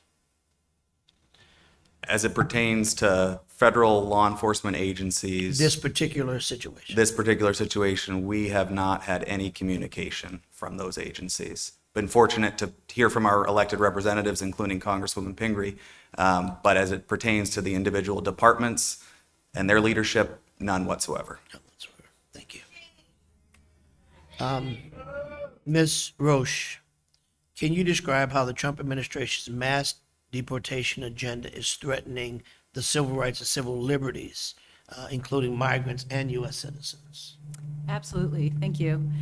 Yes, so Johan Sebastián's death is really the direct result of this administration's mass deportation campaign. And the way they're doing that is they're really implementing it in a number of ways, starting with just a barrage of really inhumane policies that are really trying to strip away people's ability to gain or retain legal status, and also enforcement measures that are really trying to create a climate of fear and chaos and confusion, so that even those who are not being deported and even those who have a lawful process that they can follow are choosing to not follow that because they're so fearful and are trying to self-deport. This is also really, as you've mentioned, the result of the so much funding and appropriations, billions and billions of dollars that are funding this activity. And it also is really a result of years of failed attempts to really have comprehensive immigration reform. And so what we've been left is with this system that the administration has been able to manipulate in order to unleash this immoral and inhumane mass deportation campaign. And it's causing deaths like Johan's and others. And we just have to ask, how many more deaths are we willing to accept before we stop this? Thank you. Ms. Chittum and Ms. Cron, you run agencies or operate agencies that provide services. How much of an uptick have you seen in the amount of calls for service since this administration has unleashed this reckless and hateful process. Thank you. So we have seen since 2026 our inbound phone calls on the hotline 13,913. In what time frame? This is for 2026 from January. And our outbound, this is us calling back people, that's about 4,000. And so a total of almost 18,000 phone calls that we've seen in our hotline. And that's just the first 8 months of the That's year. just, yes. Thank you. Mr. Cronky. I wanted to touch on the Maine Solidarity Fund, which was designed to pay legal fees and bonds for immigrants who have been victims of immigration enforcement. Since September of 2025, we've raised and spent $1.8 million, the majority of that on bonds. When we started to support people with bond, they were $1,500, $3,000, or $5,000. Now we regularly pay $20,000 to $30,000 bonds. And that's on top of, increased needs for housing support, food support, medical care, and just a huge burden on families themselves and on organizations like ours, because now we can't just support in facilitating those services, but people need direct accompaniment and transportation to each and every appointment because they're terrified to go by themselves. Thank you. Ben, for the people that are not just the ones in this auditorium, but people who are and will be watching this, what advice or instruction would you give someone if they find themselves encountering one of these rogue officers? Because it's important that while we know we have civil liberties that we should be, and by every part of our Constitution should be protected, but we do know that there are violators who don't care. So what advice would you give someone when encountering one of these rogue officers? And I'll tell you, I've got 2 sons.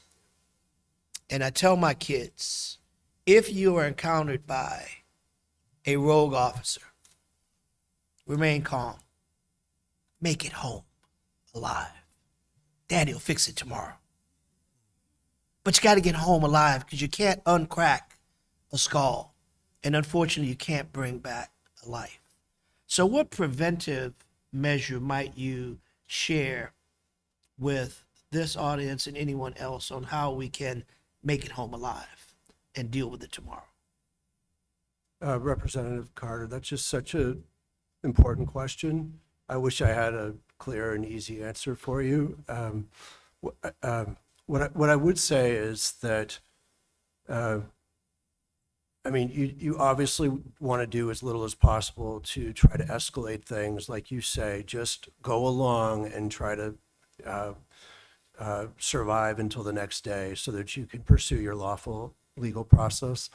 The other case that we have for the Colombian immigrant in this country, whose name happens to be Juan Sebastián Caraval Muñoz, he was here on an H-1B visa. He's the engineer, I think you alluded to, Representative Pingree, who was taken into custody on the catch of the day, January 22nd. And he was here, he got his master's degree from the University of Maine in civil engineering. And then he was working, repairing our roads and bridges in this state. In fact, he's still here doing that today. But on January 22nd, he was stopped by ICE agents. He immediately offered to show them his real ID, which he did. He put the real ID right up to the window to show the agents they had a real ID, which you can only get if you're lawfully in this country and have a visa. They disregarded that, bashed in the window with a crowbar, and hauled him out of his vehicle while it was still running. His cell phone fell to the ground, and they cuffed him and put him into a vehicle and began to drive him around. They then, within a short period of time, understood that there was no lawful basis to have abducted him, and they didn't care. They still continued to hold him and brought him down to a holding facility in Burlington, Massachusetts.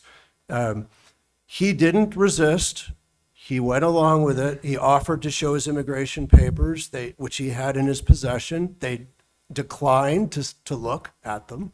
And 15 hours later, they let him go. That strikes me as about the best you can do under these current conditions. He's alive today. And none of that should have ever happened to him. And if that were your son, I'm sure you'd be extremely angered about it, as he and his family are. But maybe that's the best we can hope for under the current circumstances.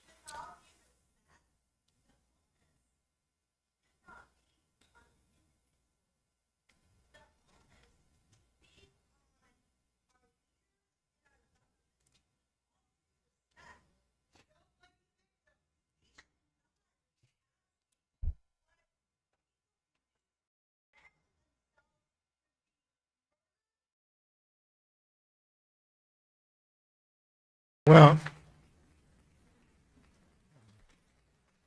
well, at, as I said when I started, look, we're trying to get to the facts of what occurred just so we can fix the problem. Yes. Sometimes getting to the facts is hurtful, but we have to get to the facts.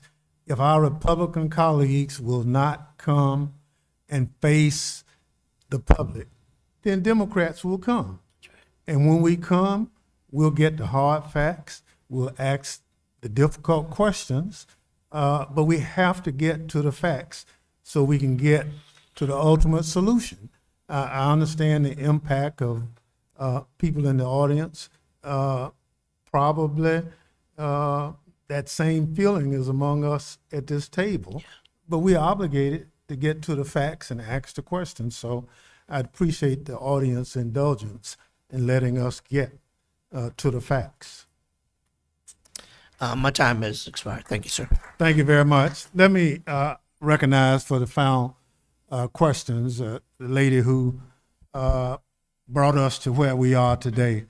I appreciate her setting this up and going forward.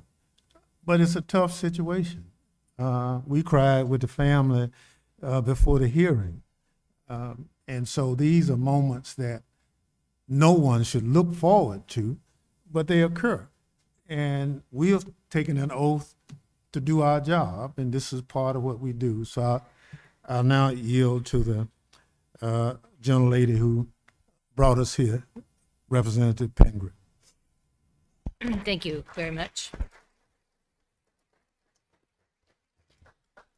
And thank you to everyone for being here, to everyone in the audience. Thank you for your willingness to take your own time to be here today, for your thoughts, and we wholeheartedly support so many of the things that you have sent to us and that I know you've written on cards and that you've shouted out to us. We agree on it all. And I really want to thank again, my colleagues. There's a term that we use in committees when, especially if a lot of people have already asked questions, and we've heard so many good questions from my colleagues, we say, I want to associate myself with everyone else's remarks and everyone else's questions. Because there's another term, and it's everything has been asked, but not everyone has asked it. So I'm just going to do the indulgence. I will not repeat all of the wonderful things they've already asked of the witnesses in respect for everyone's time, but I do really appreciate the time they took to understand better the situation that we have here in Maine, what went on exactly here in Biddeford, and the work that they're doing across the country. The members of this committee and the members of our leadership in Congress are putting in a tremendous amount of time. We hold 215 seats in this current Congress, and all 215 haven't come today, but I hope this gives you a sense of the amazing people I serve with and their dedication and concern about what's going on and their willingness to fight back. And we will not stop that fight until we are back in the majority and can do everything we possibly can to stop this lawless agency.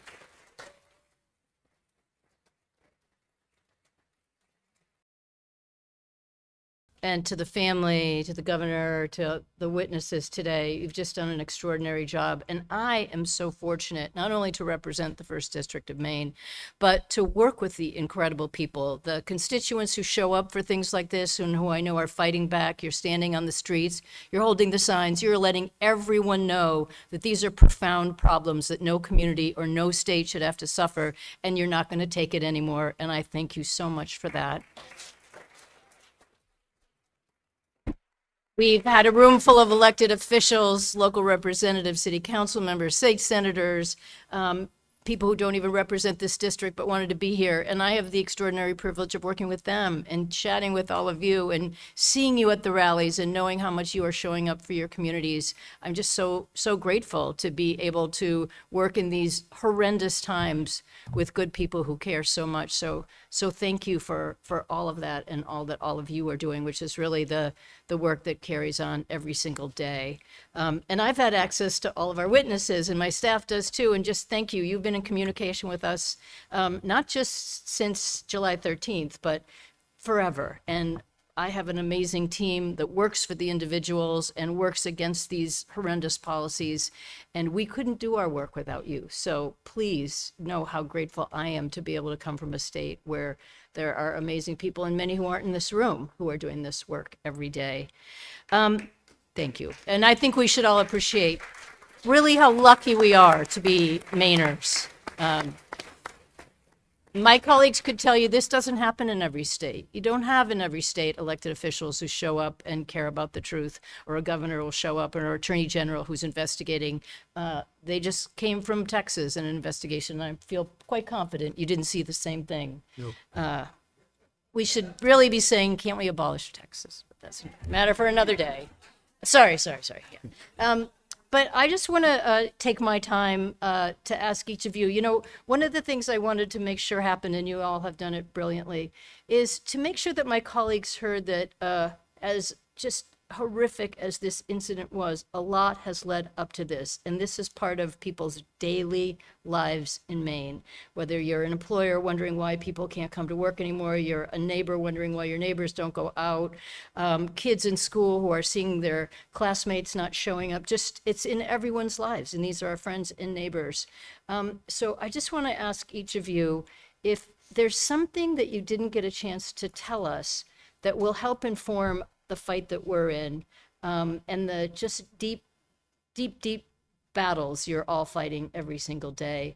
And Crystal, I'll start at your end, and I appreciate so much that you talked a little bit about the work you're doing to help people post their bond. I think most people don't realize that it's not just, that you get picked up and then you try to find a lawyer. You also have to find the resources to just get yourself back home, if that's even possible. So what didn't people hear that you think it's really critical for them to know? Thank you.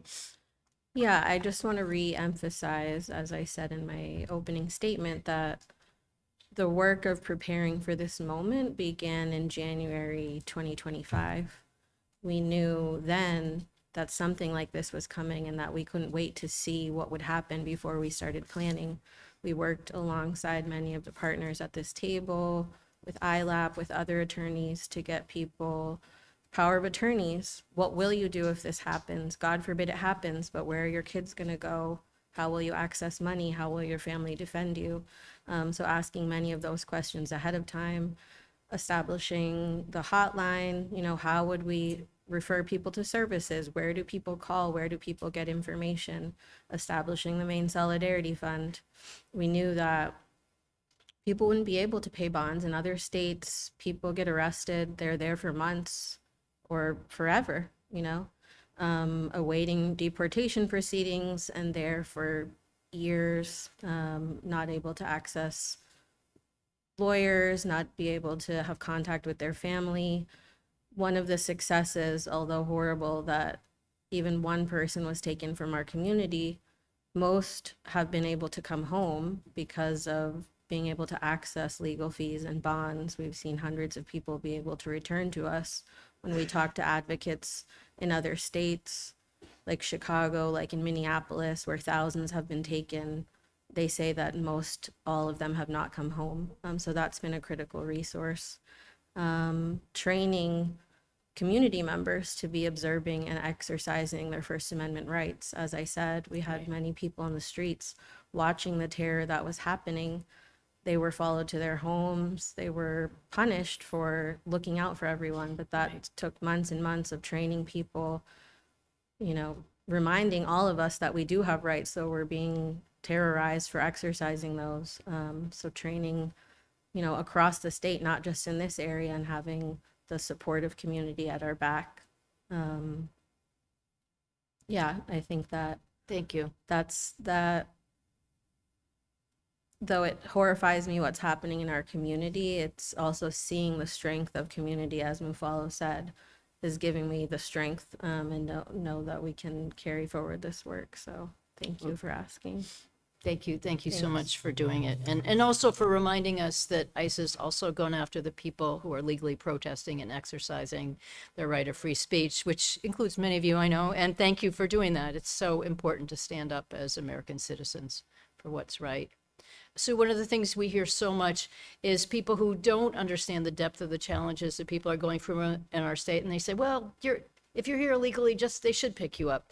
And I think people don't understand final removal orders or, you know, overstaying a visa in this complex process that should absolutely be reformed. But can you talk a little bit about that, or anything else you think we haven't heard enough about today? Sure, absolutely. Thank you, Representative Pingree, and thank you all for having this here today. I think it is so important for us to focus on the individuals who are being impacted by this larger mass deportation regime, because really the intent is to try to normalize things and to try to create so much chaos and confusion and fear that we're just not pushing back. And so recognizing the individuals who are impacted is so important, and that's something we see every day at ILAP. We've helped 72 people get released from detention just this year. Wow. And in my 26 years at ILAP, I don't think we had 72 people detained in the entire time I was working at ILAP. Regarding orders of removal, I think that is really, I mean, one thing I do want to just stress again, I think we've already heard, but Johan did not have a final order of removal. Right. ICE did claim that the person they were looking for had an order of final removal. We've heard from you today that's not the case, which really aligns with this continuous lies and continuous trying to make it sound like someone with a final order of removal is justifying their violent actions, which it wouldn't, regardless of what somebody's immigration status is. It is a civil violation, and even in a criminal justice system, we don't treat people, we don't have a militarized armed force going out with masks and in unmarked vehicles. And so in terms of final order of removal, I think it is really also important to remember that people have legal rights, regardless of whether or not they're in legal status, whether they have an order of final removal. Our Constitution protects people from unlawful government force, regardless of your immigration status. And someone with a final order of removal may actually not be required to leave the country. For example, there are cases where an immigration judge may have granted something called withholding of removal or protection under the Convention Against Torture, which actually prohibits the government from deporting that individual. There also may be a means to reopen your case. For example, we have been seeing recently what's being called mega master hearings, where the immigration courts are scheduling large hearings with large groups of people who all have a hearing together at once. And what they're doing is they're sending out notices to reschedule hearings that were already scheduled, and they're scheduling them for earlier dates. Sometimes people aren't, and multiple notices. Sometimes people are getting those notices after the date of the court hearing, so they're getting ordered deported in absentia, and then they have a final order of removal. However, they have a legal means to try to move to reopen their case. Somebody also might have a change in circumstances where their country there's been a change in country conditions, and they now face fear if they go home. So they could now reopen their case to apply for asylum. There are a lot of different ways that people may have a lawful process, even though they have an order of final removal. But I think it is important for us just to remember, like, every human has constitutional rights, and this administration is trying to make us forget that, and they're trying to numb us so that we turn a blind eye. And I'm really happy that you're doing this here today, because it's a really important step towards not showing a blind eye. So Thank you so much for your work. Thank you. Hopefully your work is so important to people in Maine. What haven't we covered today that is you just want to make sure my colleagues hear?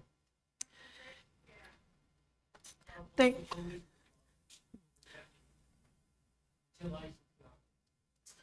Go ahead. thank Kat, you. Sorry. Thank you. I think one thing I want to say is ICE never left our state. Right. And as we speak, ICE is still picking people. And what we've noticed that it's happening not just in Bedford, but throughout the whole county. Our records are showing we have almost 2,000 arrests just in the last, since August, from January to August. So when we hear the operation has ended, our hotline is able to pick and my staff is here, every 2 weeks, there's a change in strategy. And so the tactics are changing, but people are still being picked up, like drop by drop. So it may come out, like we saw in the Jetport the last 3 weeks, and then we saw at the courthouse. So there's strategy, and we're able to using the hotline, we're able to see those change in tactics. And in our state, there hasn't been any stop. And it's happening throughout all the 16 counties. Yes, it is concentrated in Cumberland and York County as the next, highest number. So this trickle in, picking people bit by bit, feels like, we've stopped. Oh, they've stopped arrests. No, they don't. Mm-hmm. And in Maine, we're just seeing that continue. It changes every 2 weeks, every 3 weeks, and people are being picked up.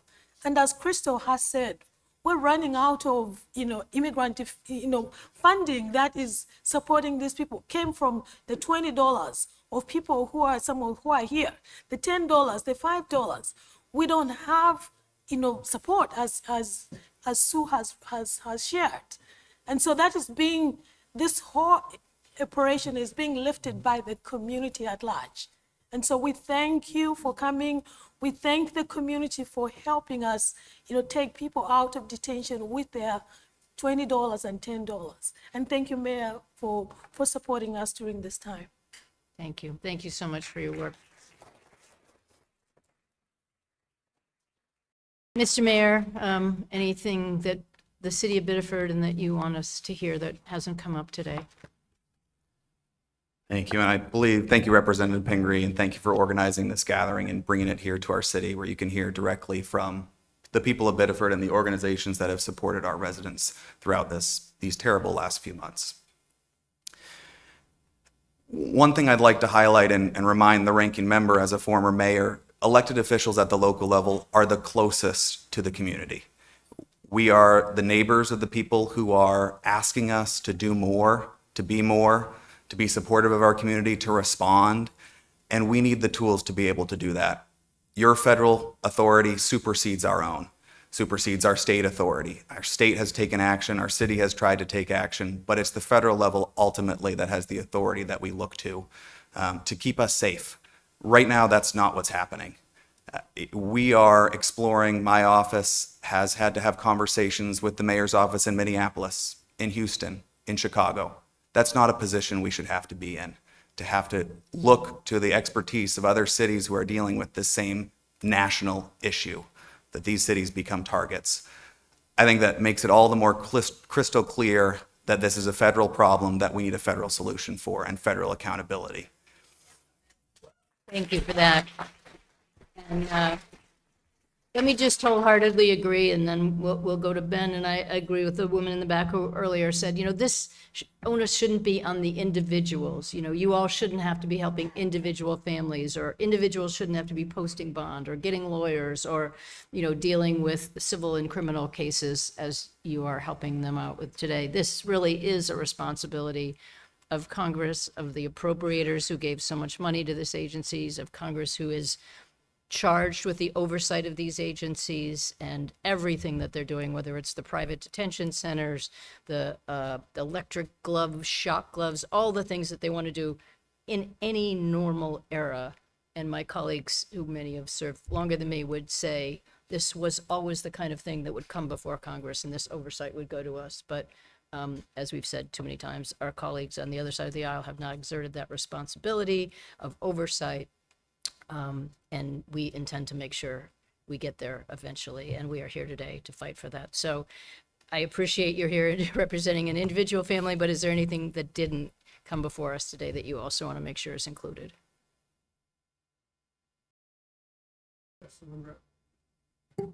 When Representative Clark asked me the question of what I would advise individuals to do if confronted with a situation like this, I took the question literally and analyzed it as a lawyer would in trying to search my mind for what I would advise somebody. And someone in the audience rightfully called me out, perhaps. You know, what's interesting about this whole process and why it feels so surreal to so many of us, I think, is because we're operating on a legal and a rational framework in a world where that is quickly disappearing.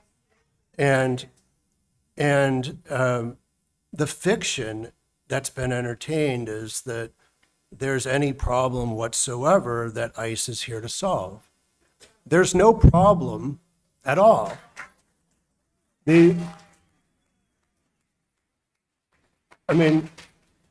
You've heard from the mayor of this city where immigrants have been for decades integrated seamlessly into the community and are beloved and valued by the community. You've heard from community service representatives who speak to how the immigrant community adds value to our state and our economy.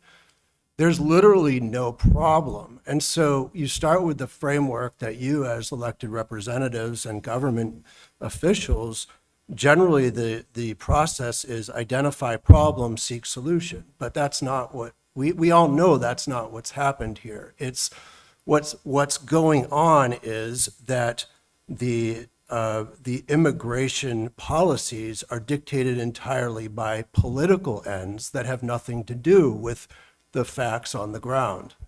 And so there can be sort of when we're having a rational conversation about an irrational world, it can sort of feel like we're all rearranging the deck chairs on the Titanic, and nobody here has the power to change the course of that Titanic.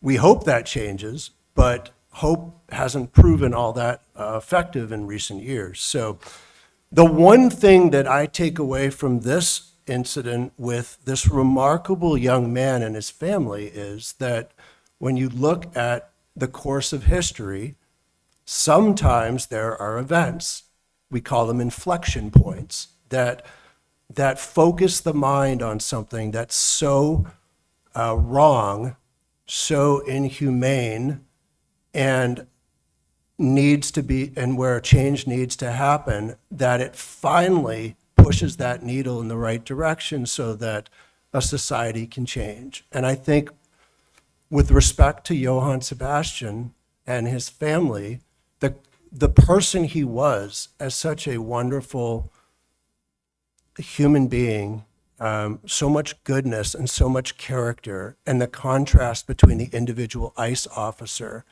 of somebody of such low character, creates an opportunity maybe that this could serve as an inflection point going forward. And I very much hope that it does.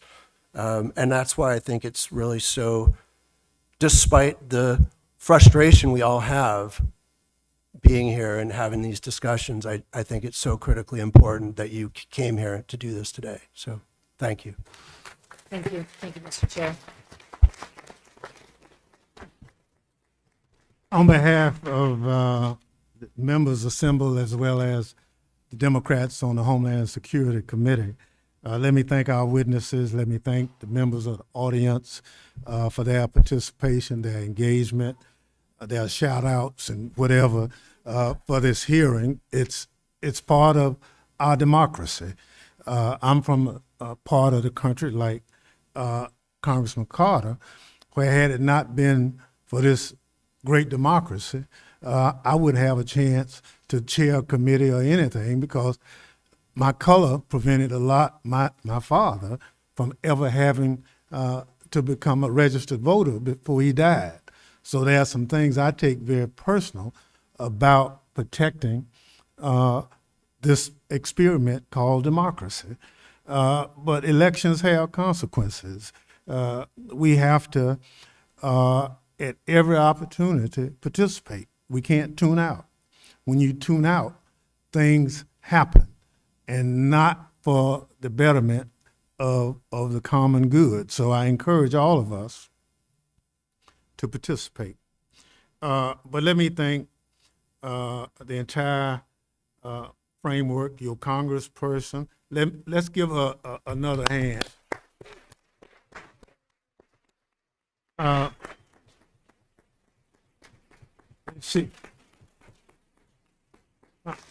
don't have to tell you, you're fortunate to have a jewel like your congressperson in this district. Somebody that cares, somebody that's not a shrieking violet to making issues or taking public positions. So I compliment you for that. For the school board to allow us to borrow the facilities here, I thank them for the cooperation, the law enforcement, everyone. This is how democracy should work. It's participation. I encourage you to continue that process.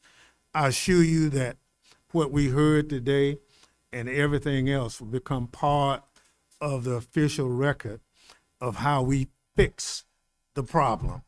And look, it won't be easy, but you send us there to do the hard work, not to shirk the work like my Republican colleagues are doing. Oversight is fundamental in a democracy. If it becomes something that you don't do, then we're in serious trouble. We are in serious trouble right now because oversight is a forgotten process under this administration. So we can fix it. Look, the great equalizer in this country is how you pick your leaders. It doesn't matter to status in life or anything. If you vote, you participate.